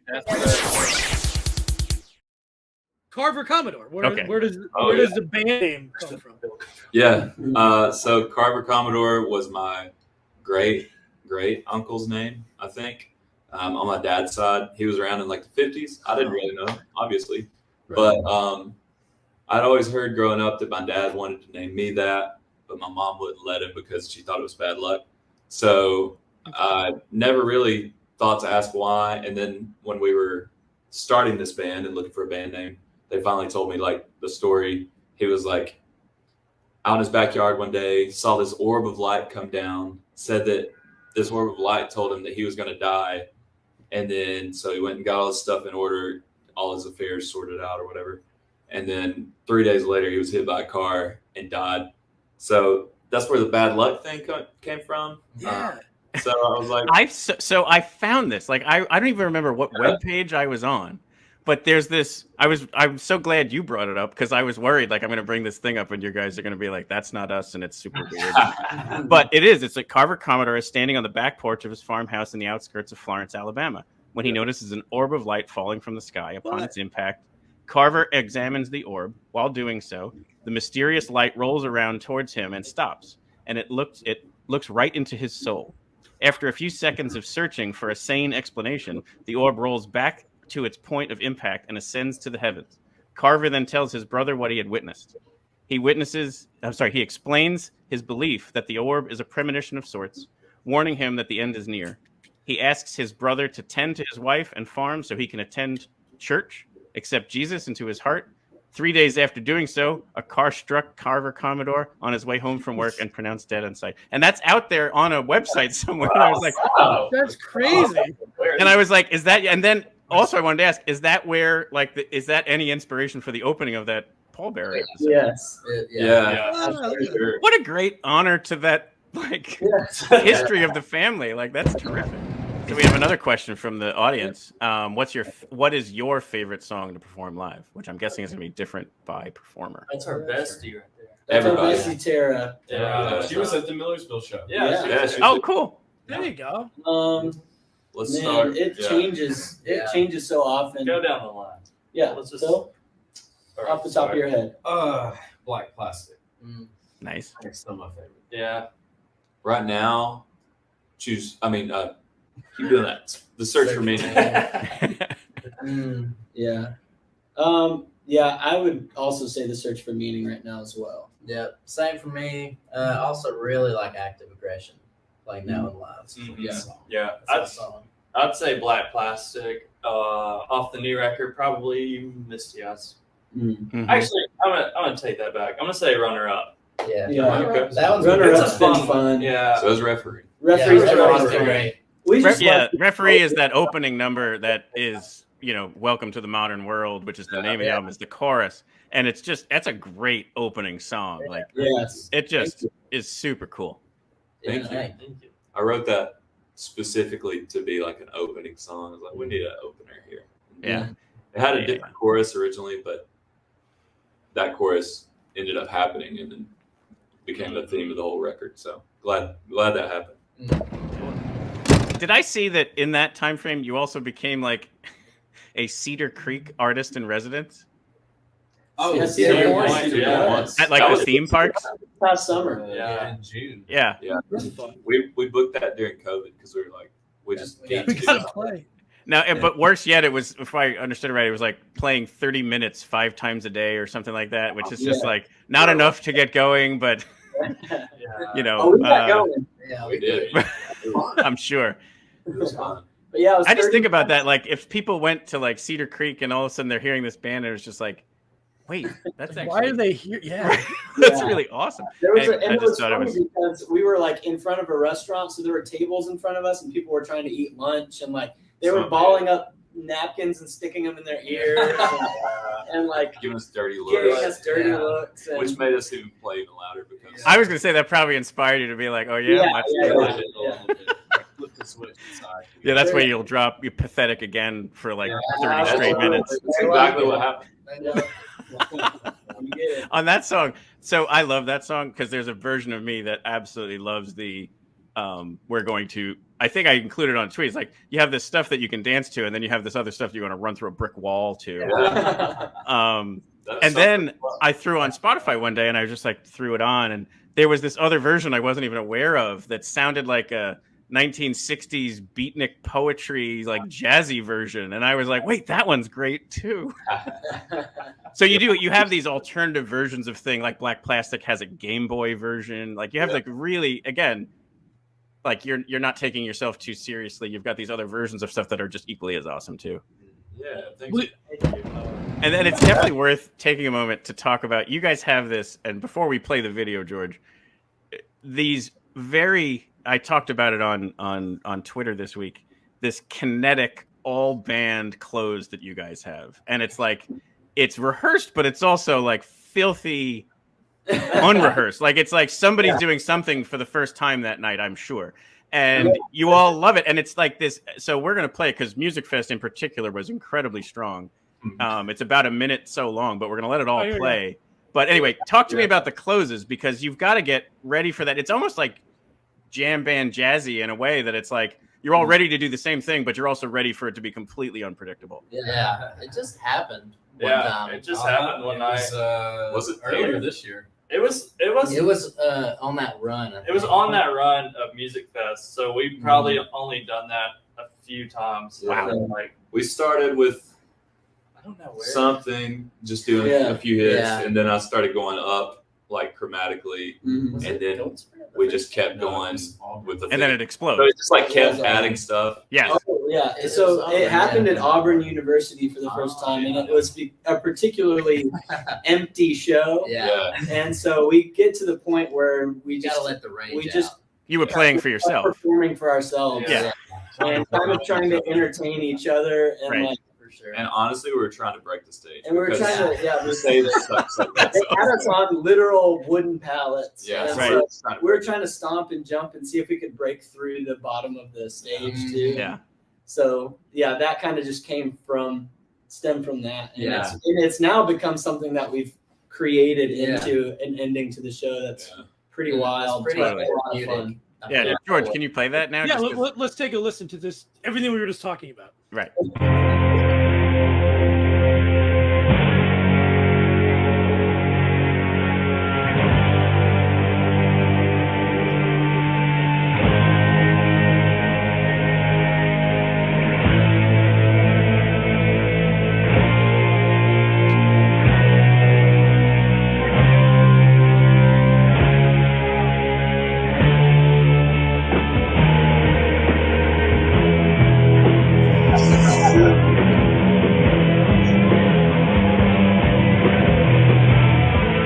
This is this great part.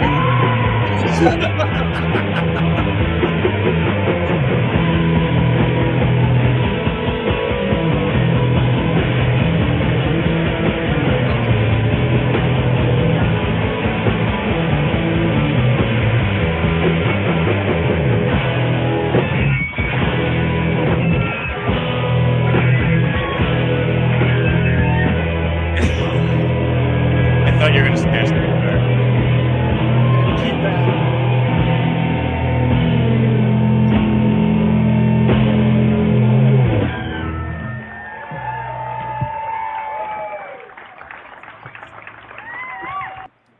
Thank goodness I had my cameraman there. and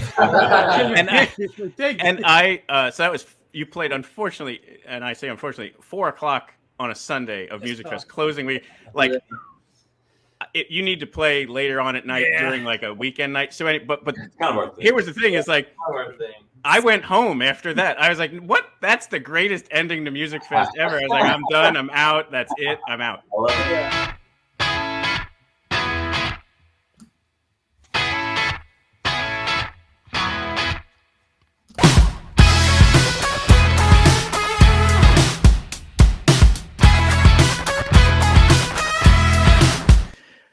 So there's MDB, Mark Douglas Berardo, Groove Merchants, and Carver Commodore. MDB is such a very different. Very different. Yeah. Very different. So just real quick, the first two, MDB, super, like one of the nicest guys I've ever met, super down to earth. You can see it in there too. Like a tremendous like songwriter and guitar player, and he's like, yeah, don't call me a songwriter. Yeah, I'd say he doesn't take himself very seriously about it, though I do think he takes the craft very seriously. But as far as when the sort of projection of how he wraps himself around it, he doesn't take that very seriously. Yeah. But humble, and actually it's a phrase that Enda Scahill, being Irish, he said, you have to stay right-sized. And I think Mark Douglas Berardo stays right-sized. I just think, and he was it's such a great interview throughout the whole thing. Again, I obviously self-interested, but I think these are all worth your time to kind of check out. But he had some great moments in there. And I'm sure he's coming back to Godfrey Daniels at some point. So, we'll make sure that we keep people aware of that, and he'd definitely be worth coming back to check out. And then Groove Merchants, I think a really amazing story. Like, I mean, they're just kind of, again, went to Kutztown together and just have formed this amazing funk, filthy sound. It's got this Southern rock because they have both horns and organ in it. I don't know. It's just like, I think their sound is really, really cool. And they have that ragged edge. Yeah. They have that ragged edge that you mentioned Southern rock, but it's got that ragged edge that is a real appealing place. Like the seams are about ready to break loose. Yes. But yet it's not like they're just jamming relentlessly. Like it is a well coordinated machine. It's a really great show. Yes. Yeah, and it comes up a lot in these interviews where it's like we talk about the fact that it's free form. They can trust each other as musicians to go where they want to go, but it's polished enough to know they have the boundary to not go past. And so like it still has this really, really cool structure to it. And I just think that's what makes all of these moments really magical, because it's like you just never know where it's going to go, but it's always going to be great. And that's not just Groove Merchants. I'm talking about all these different musicians. And then Carver Commodore. I mean, like I said, it's been my favorite band to find. I mean, great human beings to meet. Like, just really, really cool experience there. And we even have some guests to bring on who are also super fans and besties of Carver Commodore. So we're going to bring on Kenz and Tara. Tara's the dog. And Kenz, who's behind you? This is Ollie. No. Hi, and we have Ollie. He's done. He got stage Ollie. fright. Ollie is done. Yes. Ollie, that is it. 15 seconds of fame. I get it. There it is. But anyway, welcome, Kenz and Tara. Thank you so much for coming on. I'm excited to be here. Hi. And I'm so sad. Kenz, you and I had the ability to say hi at that Millersville show, but Tara, you were there too, and I didn't get to say hi when we were there. Yeah. Basically, it was either right after that interview, I think it was, that they played in Millersville, which for us here, Bethlehem is 2 hours and 10 minutes away. Or I think it was right before it. But anyway, we went to go see them, and it's a really cool venue that they were performing at, Phantom Power. And it was just unfortunate. I think it was a Tuesday night.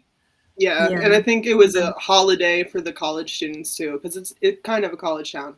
I think if they came back in like a summer weekend, it would be bumping. Yes, personally. agreed. Yeah, and again, just to kind of promote Phantom Power, I thought it was a really cool venue. So if you do get a chance to see a show there, I think that would be good. But I want to give you guys a moment to kind of share whatever you wanted to share, either about yourselves or Carver or anything you'd want to share. But Kenz, anything you want to introduce yourself and talk about Carver? Wow. Yeah, I would love to talk about Carver Commodore in a totally normal way. Yes. I'm Kenzie. If you don't know, I'm who I am. I'm so sorry in advance. I go to a lot of shows. I take a lot of pictures, and some of them are good, and some of them are really funny. And I bully Carver Commodore on the internet for fun. Yeah, how many days are we up to on that? Oh God, 128, I think. Yeah, that's a good run. That's a good run. 128 straight days of asking them to. Why don't you tell everyone what you? Okay, no context, no context. Yeah, no, just bring it right up. Day 128 of asking Carver Commodore to play D&D after watching Cars 2 and 3 at the Monster Jam featuring Charles Entertainment Cheese. Sorry, didn't want to. I need to get the legal name. To get the formal name right, precisely. Yeah. As our FNAF Sonas with 650 Andrew Garfields. And you've done such a stunning Photoshop effort of that image. It has evolved. Yeah, it there's been is. a couple versions. Yeah. The original was truly miles away from what it is now. Yeah, it's been going through some things. She's in a new era. Yeah. If you will. And I don't know if they're gonna are they waiting for some magical number to say yes to it? I'm hoping. Oh, they've said yes. Yeah. multiple times. They're down. They Yeah. want to. Scheduling has been bonkers for 128 days. Of course. And then you got to keep it going. going. I'm sure they wanted to get this event going. I think it probably around day 5 or 6 they were in, but this is amazing. Oh yeah. Yeah, you got to leave a legacy. God, I'm so glad my digital footprint is what it is now. And if you ever Google me, it's what you're going to find. Right. That is right. Wild. Yeah. And Tara, what anything you want to add for yourself and for Carver? Well, I don't know. I think the important part really was the Twitter rampage that we've been going on for a couple months now. But yeah, I don't know how it happened. I really don't know anymore. I don't know. I think we were talking about Five Nights at Freddy's and we started talking about Cars. And I think I made the first tweet saying day 1 of asking them to watch Cars 2 with us. I think that's how it started. And now it's what it is now. Yeah. I don't know. Terrible. Yeah, we definitely need to rally behind this. We need more people to be a part of this. We do, yeah. We have a cult. A band name approved cult. Cult Commodore. If you want the Discord, anybody, here's my handle. Hit me up. I will give you the Discord link. There's 18 of us. Carver's in it.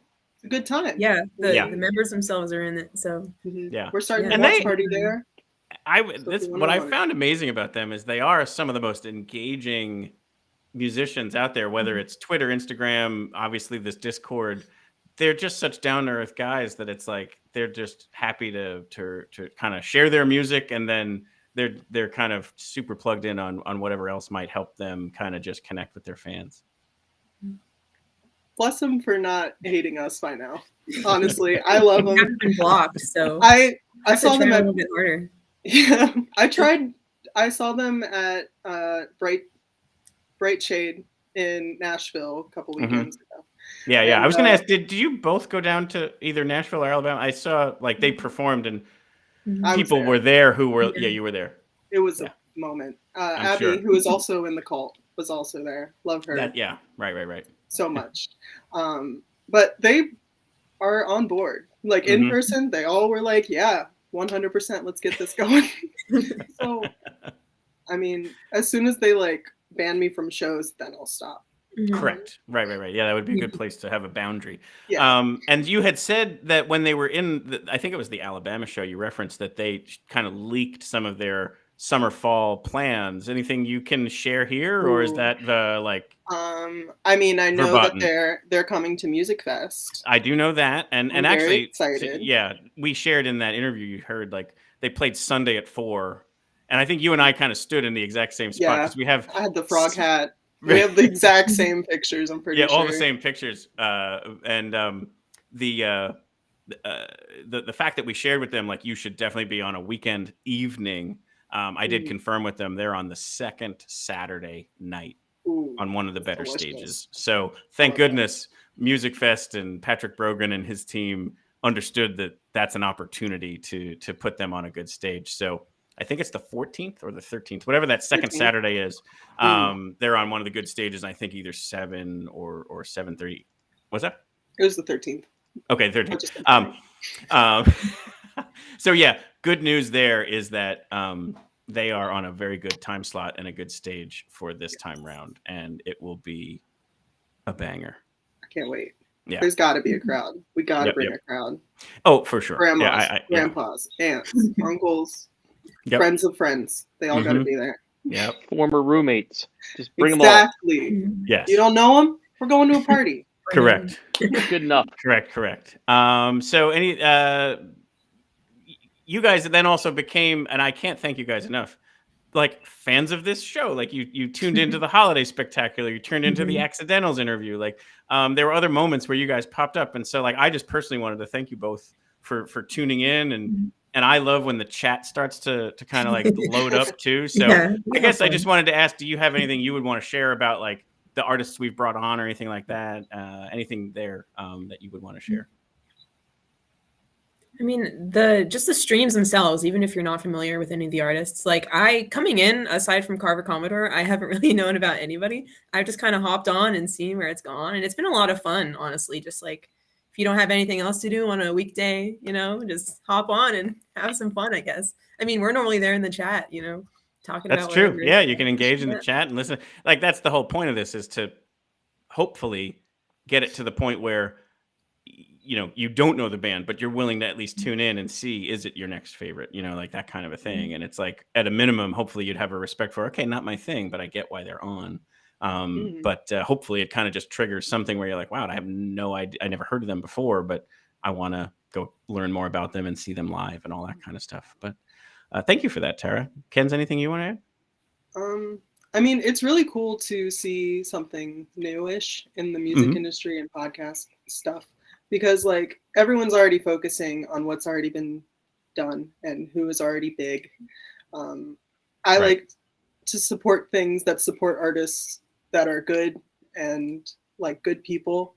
So popping on and like learning about new artists like Pepper Wine, I thoroughly enjoy them.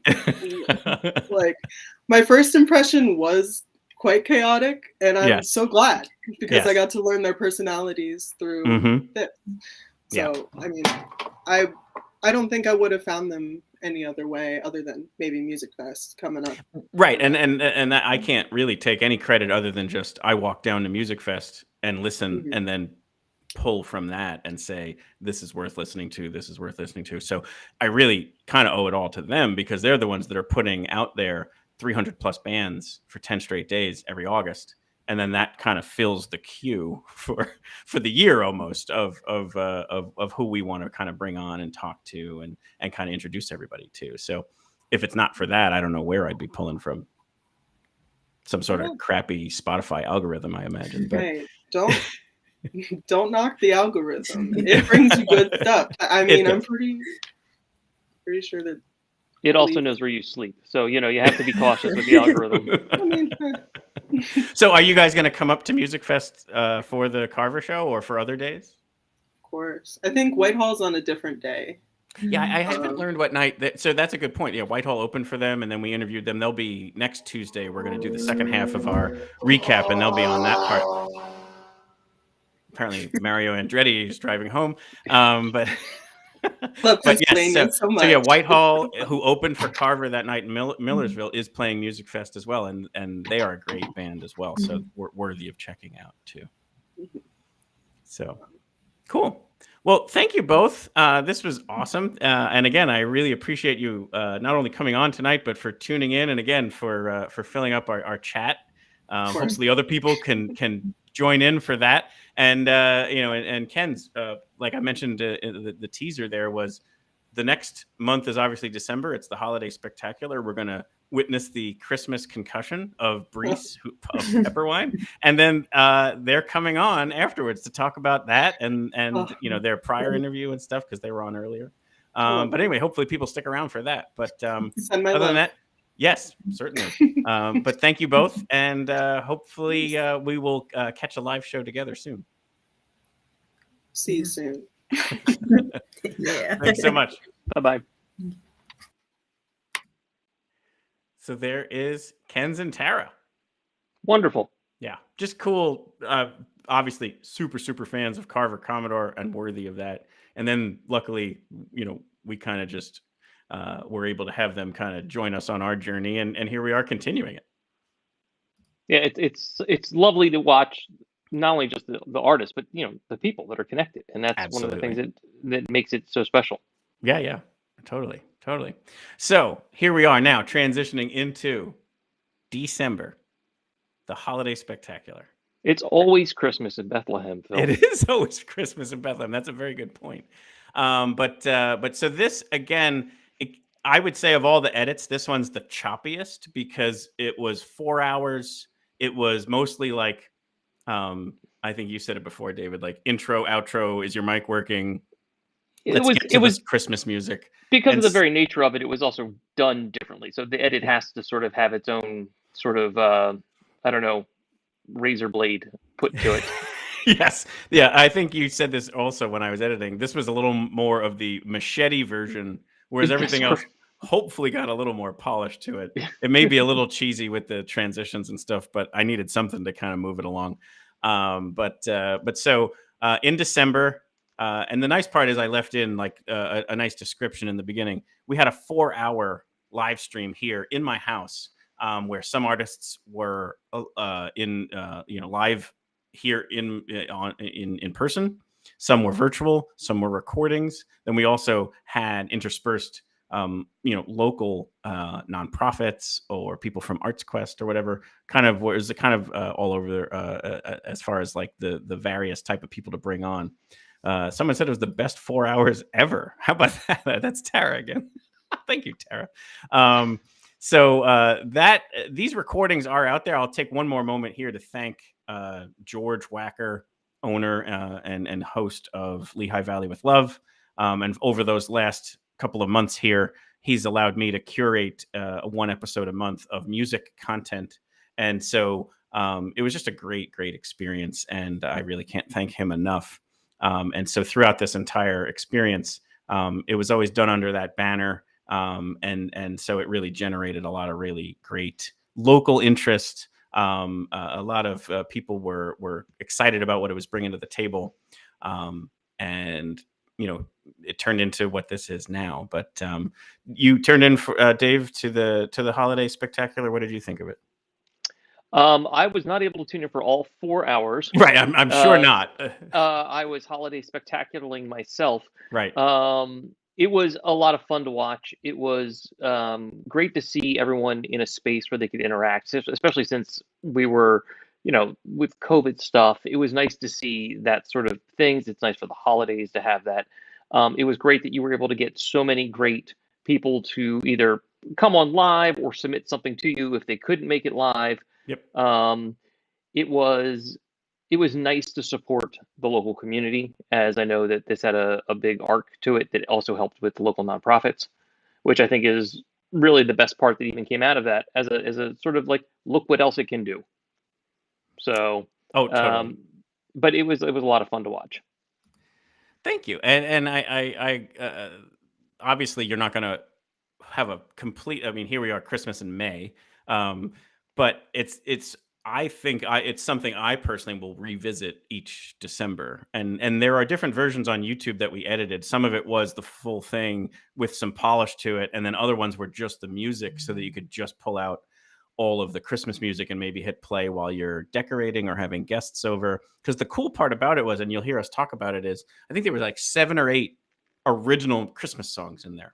And so, correct. I think, it was more than half a dozen at least. it was a fair that's just number. really cool. Like if you can come across a song that's not overdone, but it still puts you in the spirit. Like that you can't really thank that enough. So here is December 2021, the Lehigh Valley with Love Music Holiday Spectacular, and stay tuned afterwards because Pepperwine is coming on to talk about their Christmas concussion.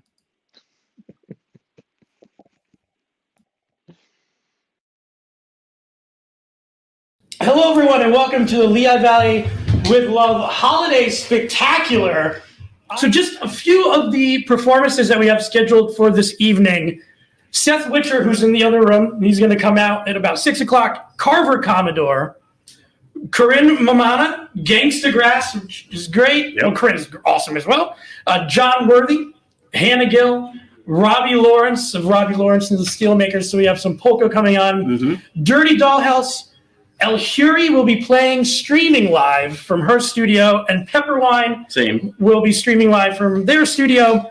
And we also have Ryan Tennis and Puddle's Pity Party. And Phil, can you talk about some of the songs coming up? Because the performances aren't just, music that we picked up. Right. It was actual music that's been recorded for this. Basically, so as we've been saying, Seth is here. He's going to perform live in this room.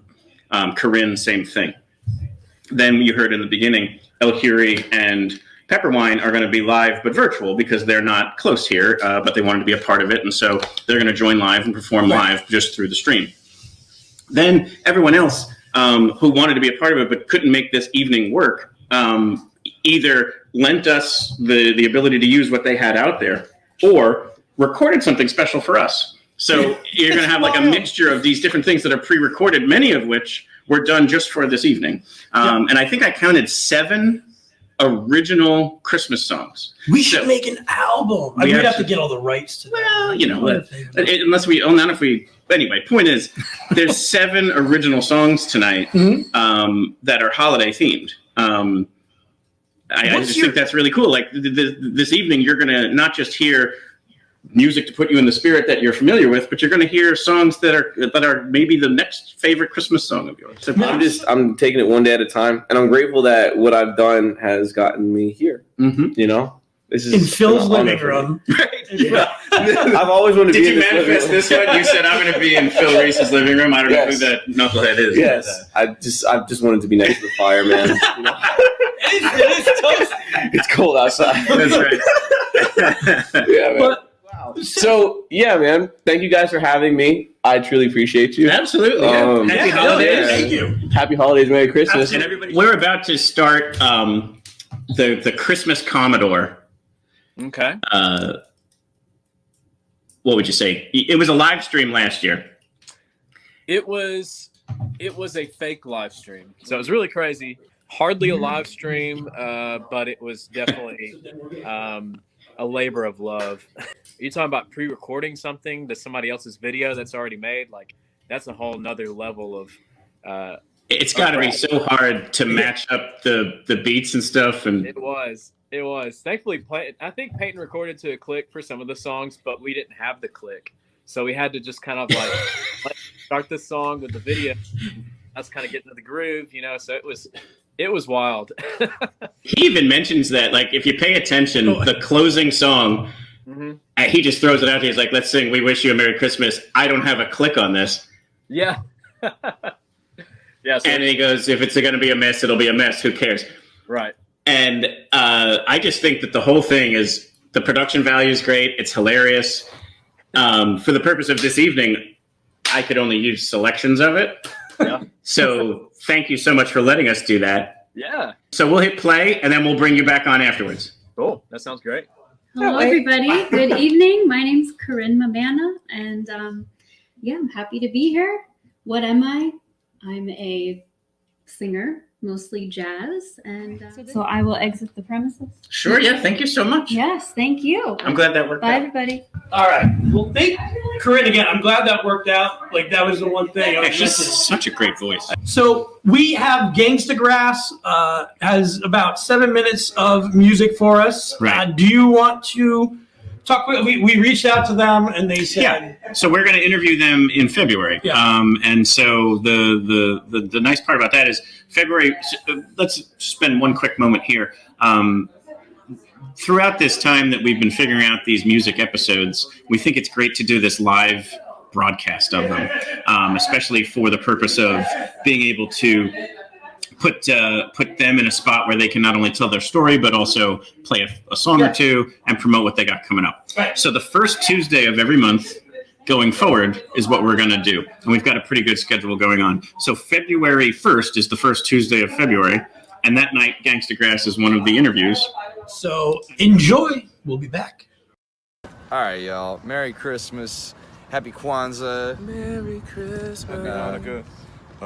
Happy Christmas, Hanukkah, Kwanzaa. Arbor Day is a holiday. Yeah. All them holidays. Season's greetings from Gangsta Grass. We're going to be rocking out on the Lehigh Valley with Love podcast. Anybody in the area, make sure you come check us out. We're going to be rocking out in Philly. Yeah. We're going to be in Jersey. We're going to be in Maryland. You can check all the dates out at gangstagrass.com/events. Make sure you check us out when we're on the podcast. Lehigh Valley with Love. Season's greetings to all of y'all. Gangsta Grass. Hey.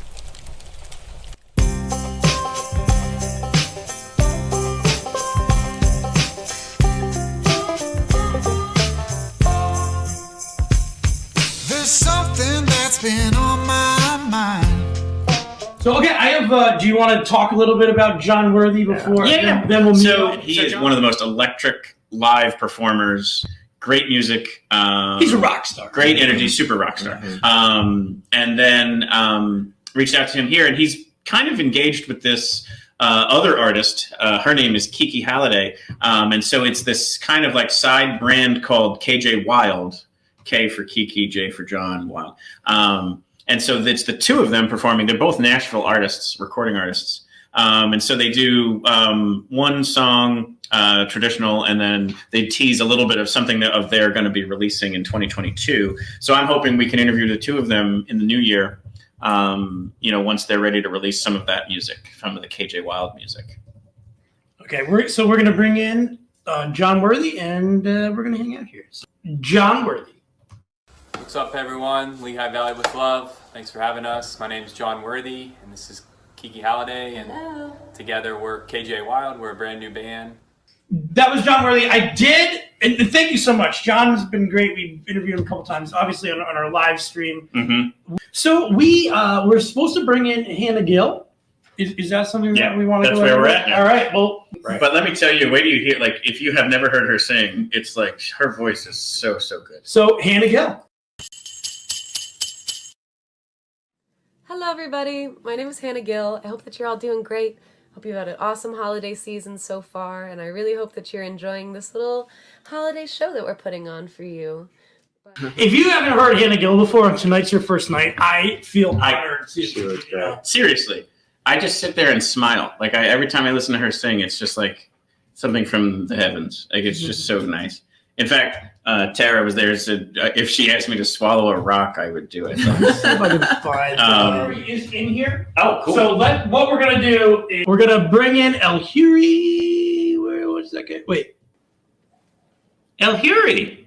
Hello. Hello. So nice to see you guys. How are you? Hi, George. And have a good time tonight. So, all right, we're gonna bring on our friend Robbie Lawrence here. Yes. And he basically transcribed a polka on like just randomly when he heard we wanted to have him on. He goes, "I know what you guys need," and it's it's a polka song called "Santa Must Be Polish." Oh my gosh. And let me tell you what, it's a banger. It is tremendous. I'm going to bring in Robbie Lawrence from Robbie Lawrence and Steelworkers, big, the Prince of Polka, because That's he's true, he young. And here we go. I'm going to bring him in. Mute us.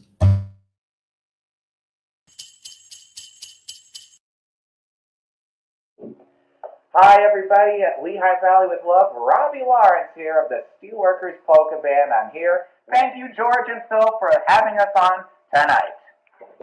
But yeah, thank you to Robbie. School Music Fest. Right? Yeah. Yeah. That was Brings great. it right back to the very beginnings of Music Fest. Polka time. Love it. Hey, let's bring in Dirty Dollhouse. Do you want to, So the cool thing here is, Chelsea Mitchell is the lead singer, founder of Dirty Dollhouse. She also is the one who owns the used book and vinyl shop down in Newtown. And so we recently did that interview on site at her shop.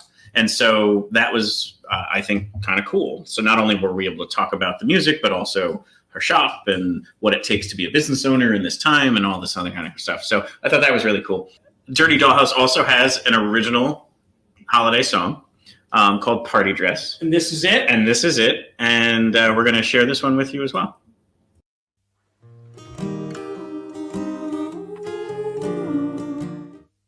Yes, the Dirty Dollhouse.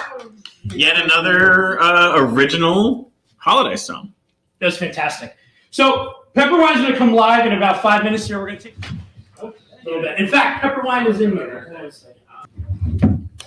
Look at Breeze. Holy smokes. I came prepared, my man. All fancy like. It looks so festive there.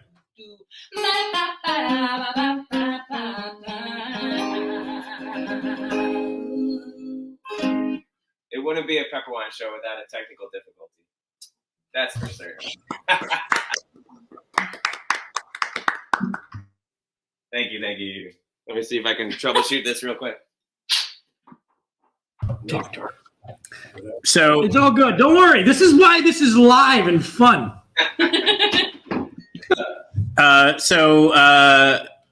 Die Hard, Christmas movie or not? We're okay. Are you guys okay in there? What's going on? We're okay. I'm okay. Don't worry. Christmas concussion. Now I really wish Kelly fell over the keyboard earlier. Did you say don't fall? No, this. We're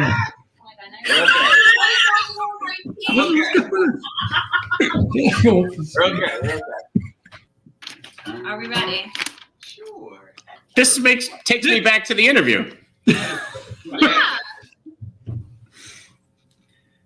Which is a shameless plug for our interview. Oh boy. All right. That was amazing. So what you didn't hear is she goes, I really hope there's nothing wrong with my keyboard. Okay, bye. I thank you, Pepper Wine, for doing that. Phil, we're reaching not the end because we have some really we have two special performances here. This has been great so far. Yeah. But what are we going to bring in? Who's next? So the last two performers we have are Ryan Tennis, who is a Philadelphia guy. We interviewed him. He's got two songs, one an original holiday song and one a traditional one that maybe isn't as traditional, but was something that he covered and is very meaningful to him, and he tells the story in the recording. Hey to everybody at Lehigh Valley with Love. Want to wish you a happy holidays. Today I'm going to start with an original song that I wrote about that feeling coming home to see your family for the first time in a long time. This one's called Coming Home.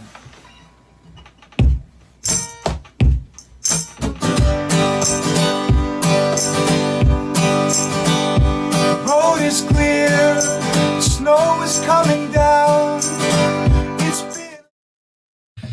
I was just saying, Ryan Tennis is so dreamy. I love me some Ryan Tennis. Yeah, and I do too. Like Kenzie was saying, how there's been so many original tunes. So we're gonna Puddles Pity Party. By the way, if this is your first time seeing Puddles, I am so happy. Yeah, because actually, it's like the whole way the whole night's going. It's one of the most amazing performances I've seen him live. Agreed. Two or three times. So Puddles, thank you to Phil. Gave us permission to use this. Well, so what's funny is I asked if he would come on to do an interview, but Puddles is a classically trained. Puddles doesn't speak other than to sing. Right. So when he does his performances, the entire time, what he does is pantomime and all this stuff, and it's insanely talented. It's just one of the... It's funny, it's touching, it's all this other stuff, and then he takes a break and sings a song, and the other part about it is the dude is 7 foot tall. Well, let's watch this first one, because we're going to talk again in between. So we'll do... this one is Oh Holy Night, which, again, when you have a voice as golden as Puddles Pity Party, this song is just... Just get ready.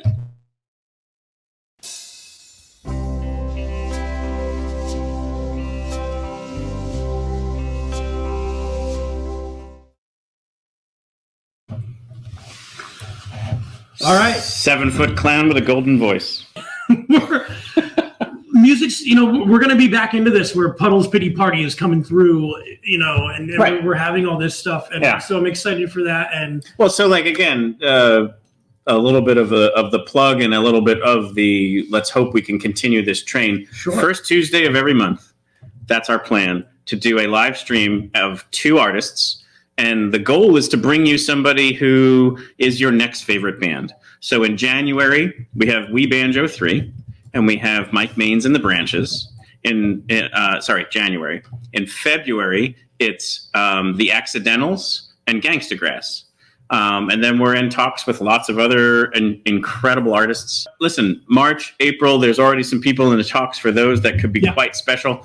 And then once you get into April and May, you're really talking about the free stages of Music Fest starting to get announced. So at that point, now we're going to know who's showing up in August, and we're going to pull from that pool. So I would say block off the calendar, 6 o'clock and 7 o'clock, the first Tuesday of every month. And it's going to be artists that we interview. We're going to talk about their history, their music. They're going to perform, and they're going to be Music Fest.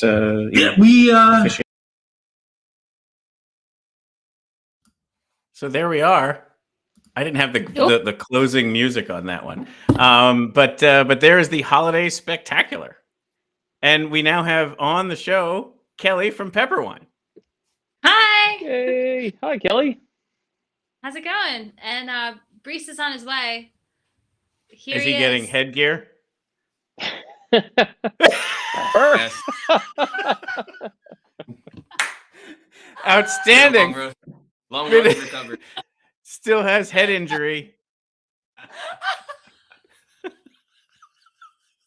best part about this, I'm guessing Kelly didn't know that was coming. I saw it like I a gave her a minute sneak ago. peek. Yeah, I was too premature. 30 seconds ago, I popped. Well, he was asking me like 20 minutes ago because like I had like a broken hand a while back, and he's like, "Where's your brace?" And I'm like, "I don't know. No, Like, why are you asking me? Do you have any?" Are you gonna fit that around your head? No, I asked for this kind of tape, and then I found it like in one of those cabinets where all of your medication is expired, that kind of stuff. So Right. Yeah. Where you go in there, and you're like, I can't take any of this. You're not gonna leave it on? No, it was very American Revolution. Yeah, right. Well, thank you for that entrance. And thank you for coming on the show tonight. I asked you a scant 23 hours ago to join, and here you are. Well, it worked out, and congrats on your new podcast. Thank you so much. Thank you. And thank you even, like, I was saying this kind of back in the beginning, like the fact that people like yourself would say yes to the interview back in September was like motivating. It kind of said, all right, well, let's keep asking people. And it just led to kind of what this has become. And I'm just happy to go along for the ride. Like it's just really kind of cool. Agreed. I mean, thank you for inviting us. Honestly, it's nice to be invited somewhere. Absolutely. Yeah. No. And even back to your earlier interview, like it was a really fun interview. Like just as far as like just how down to earth you both were, and sharing the backstory, and how you guys met is a really cool kind of aspect that, again, people should go back and check that interview out, and then watch the full Christmas concussion escapade, and check you guys out while you're. Do you guys have any like shows booked or things you can promote? I know you got some new music out there now. Yeah. So we have some dates coming up. The next one is near us, but we're going to be out near your way before Music Fest on, I think it's July 3rd. Yeah, July at the Pavilion. Is the it? Bethlehem. Oh, you checked the date already? Bethlehem. I've seen. It's Bethlehem? I've seen like that. Steel If you were born here, it's Bethlehem. If you're not born here, then it's Bethlehem. Yeah. So I say Bethlehem. July 3rd. July 3rd will be there. And headgear or not? Probably not. Sans headgear. Okay. We'll see what happens. We'll see how big the stage is. I have fallen off. It's very American Revolutionary. It might fit with the time. It's almost July 4th. Good call. Yes. Right? Yeah, nailed it. No. Not a good call. I mean, feels like it's into it. I'm getting in now. It might make me play better. Yeah. We'll see. We've got some shows kind of like around us and stuff. Everything, if you want to see us, is on our website, pepperwinegroove.com, or we post it on Instagram. We also have like some new songs coming out. We have 2 songs, and then we have 1 song that we have the instruments done. 3 songs finished. Oh yeah. I'm sorry. I have to sing on it. Yeah, and then we're doing minor detail. We're doing a new EP. So that's the plan. Very cool. Very cool. Yes. I mean, those are kind of fun moments though, because again, like this is not necessarily things that people would always get the access to, but it's like, so you've laid the tracks except for the vocals. Is that what you were saying? Yeah, because I was getting over being sick. Sure. And so I had like this block of congestion that just like would not leave. So I was like, all right, well, I'll try my best. And then like it didn't just work out with timing and stuff. So because we've been working with this new guy who he does everything like in one day. So we go in for like a full day and we basically like track everything individually. Because previously like Ray and our other releases, like we've done those like as like a live band all at once. So we tried a new engineer and like he's really good and he knows his stuff and it sounds really good. So yeah, go in for a full day, do all the instruments, and then I sing at the end. So we got 2 done, 1 on its way. Well, yeah, he had a time constraint for this last one, so that's why that in conjunction with Kel not feeling well, so we weren't able to finish them. But we have that coming up in a couple weeks. Yeah. Timing's everything. Yeah, exactly. That's what my father says. That's We got another. That's all about timing. We got another visitor as well. There's a cat here if you can. Can you see him? No, we do. Yeah, it's Yeah, right there between the drums. It's right where the symbol was for K. I feel like this light. We're either in a greenhouse or like a strip club. What is with this lighting right here? I said I liked it. It's the greenhouse strip club. Maybe both. There might be a market for that. I was such a saying great that it's very true to your current branding. Like you went for that kind of electric purple right now, and I thought it was really good kind of backdrop for this interview.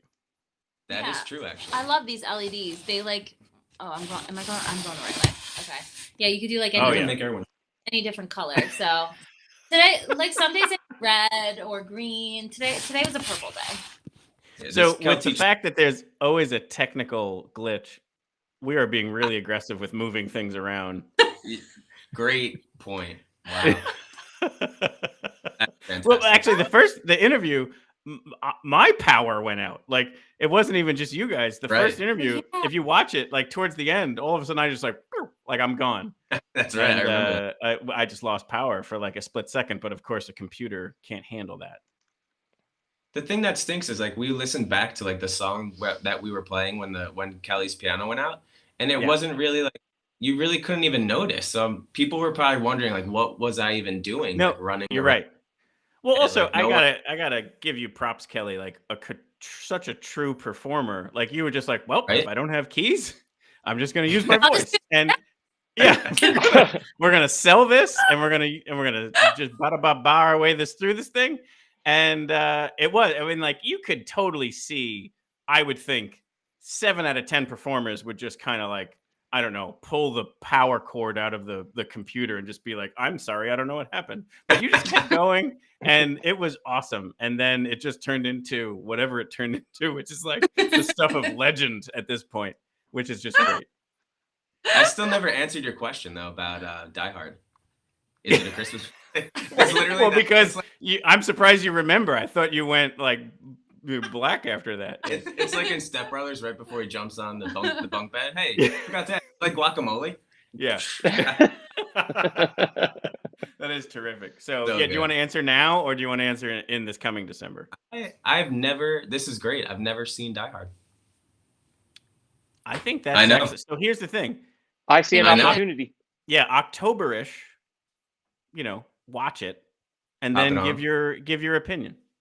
Yeah, I'm gonna have to do that. If nothing else, it is a great movie. It's a yeah. I mean, it's a absolute classic. So definitely watch it, and then you can give your opinion on whether it meets the definition of Christmas movie or not. I will report back in 5 months. Yeah, we have 7 months, whatever that is. Let's watch it. Do that. Yeah, Kel's always looking for movies, and that's a good one. We could even live stream it. We could all watch it together. All right. How incredibly exciting will that be? We got a question. Kenzie would love to be in your podcast. Let's see. Definitely. Yeah, let's do it. Yeah, absolutely. We're gonna bring everybody on. And then Does here he was also- Pepperoni. Will you be on Tara and I's podcast? And we try. Yes to everything. In reason. So back to I'll try anything music quick. guests. you have your dates and times already, correct? It's the second Saturday. Yes. I think we weren't available the first weekend, but we're doing 2 on that Saturday. Mm-hmm. You can talk. It was. I think we're doing Zinzin class early afternoonish. 12 to 1. 12 to 1. Mm-hmm. And then we're doing there's like a new stage in City Hall, and we're doing that one 5 Yep. 5 to 6 for that one. Yeah. Name to be determined. Yeah, the name hasn't been announced yet. It'll have a Plots branding for sure. But it is a great view. Like, I don't know why they stopped putting a stage there, but this is the first year they're bringing it back. David, do you know anything about that? I don't know why they stopped it either. It had something to do with an agreement that was made with something with the South Side years ago when some of the stages on the South Side were set up. But we have a new mayor this year who is a musician, and I think he just wants a private audience. Right. So, right outside the window. Right, exactly. Nice. Yeah. Would but you the guys way be able that, to- sorry, go ahead, Kelly. Sorry. No, I was going to say, can you maybe describe where it is? Because I'm City Hall.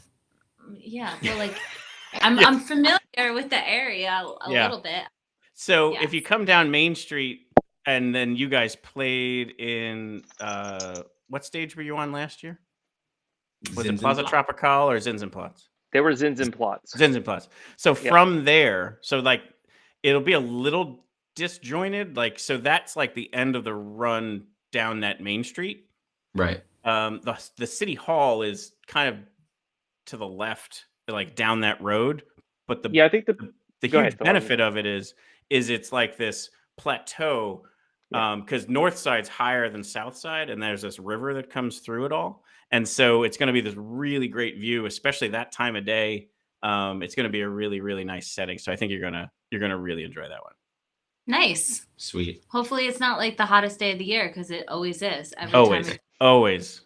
Playing and I'm sweating and I'm this is not glamorous, but I'm just gonna go with it. You just have to embrace it. Yeah. Yeah.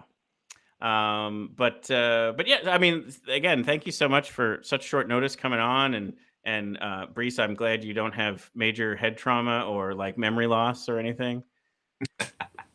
Yeah, I mean, I just had 3 MRIs, a couple CAT scans. Everything was right. Everything came out okay. That feels reasonable. But yeah, I mean, can't wait for this summer to kind of experience some of that. Hopefully people come down for the July 3rd show and then the Music Fest show, and then we'll head off into the fall. And we'll see where it takes things. And can't wait for all the new music. Is there a release date for any of that? We were talking about it today. We don't have an exact release date. Mm-hmm. The only reason because is that third song that the vocals need to go on. We want to finish that, and then we want to just talk with the band. We're meeting with them Friday night for practice, and we just kind of want to just decide what is going to be the 4th song for the EP, and then is there going to be a 5th song? Because we have tons of music that we've written and it's not on Spotify, and we play it live, and people we get good feedback, but it's always best to have as much recorded material out there as possible, because the more opportunity for people to know your music and want to come see you. So absolutely, yes, we're going to do 4 songs, we do 5 songs. So once we have that decided, then we'll pick. We could always do the 1990s hidden track where it's 28 minutes of just silent CD, and then all of a sudden there's some sort of crazy. So we can't do that anymore because digital, you just see it. There's 5 songs. Well, I was gonna say people don't have the patience, but I mean I would fast forward my Discman to the end of the track. I think Green Day had on Dookie, right? Yes, they did. A really great song. Yeah. Wow. Yes, wasn't it? FOD, it was a really great song. Yep. It was something I always wanted. That was always the one I was like, can I sing that in the karaoke bars? And they were like, no, you can't sing that one. Because it had some foul language in it. But anyway, David, anything you want to share parting for Pepperwine? I'm looking forward to the show. I'm looking forward to the new music. You guys were wonderful last year. Phil's video is always fun because I'm actually literally standing to his left-hand side when that video was shot, and I'm surprised you can't hear me come out of when the cymbal falls off the top of the stand. There's probably bleeping that would probably be appropriate at that point in time. So it'll be great. I'm really looking forward to you guys also playing on the new stage. As Phil said, it's going to look spectacular. It's the church is the big landmark at the end of the street. It's right down from where the big church is. So that'll be the big flow that people will be coming down. Yeah. So tell Kay to blow up the kid again. We'll let Kay know. I know, like I don't want to rush it because like it's gonna be here before we know it. But honestly, Music Fest is such a good time, and we love playing there. Yeah, such a always every summer. Absolutely. Well, hopefully we can hang a little bit too, either before or afterwards. Yeah. No, we're gonna be there all day, so we're in a couple bees here and there. We're in. Perfect. Well, one of each. But anyway, thank you so much, Brees and Kelly. Yeah, Phil, thank you for having us. Thank you so much. Thank you. Good night, everybody. Good night. Good luck with the podcast. Thank you. So, David, anything else from the holiday spectacular that we want to touch on? I was watching it, it became a little like frenetic because it was like, hello, goodbye, hello, goodbye, hello, goodbye. It had a sort of Oliver Stone's approach to Natural Born Killers that I thought was a nice touch. That is fantastic. That's what I was going for. I wanted the Natural Born Killer Christmas. I was waiting for Woody Harrelson to show up, and it was going to be interesting. I think the part, obviously, it was touched on. I think it was touched on during when earlier that at the very end you actually had the whole stream shut down because you guys apparently became the arbitrators of bad taste upon YouTube. Well, so like we got lucky. Like it just so happened that the way that I laid out the schedule was I put Puddle's Pity Party last, and I put his longer song second out of 2.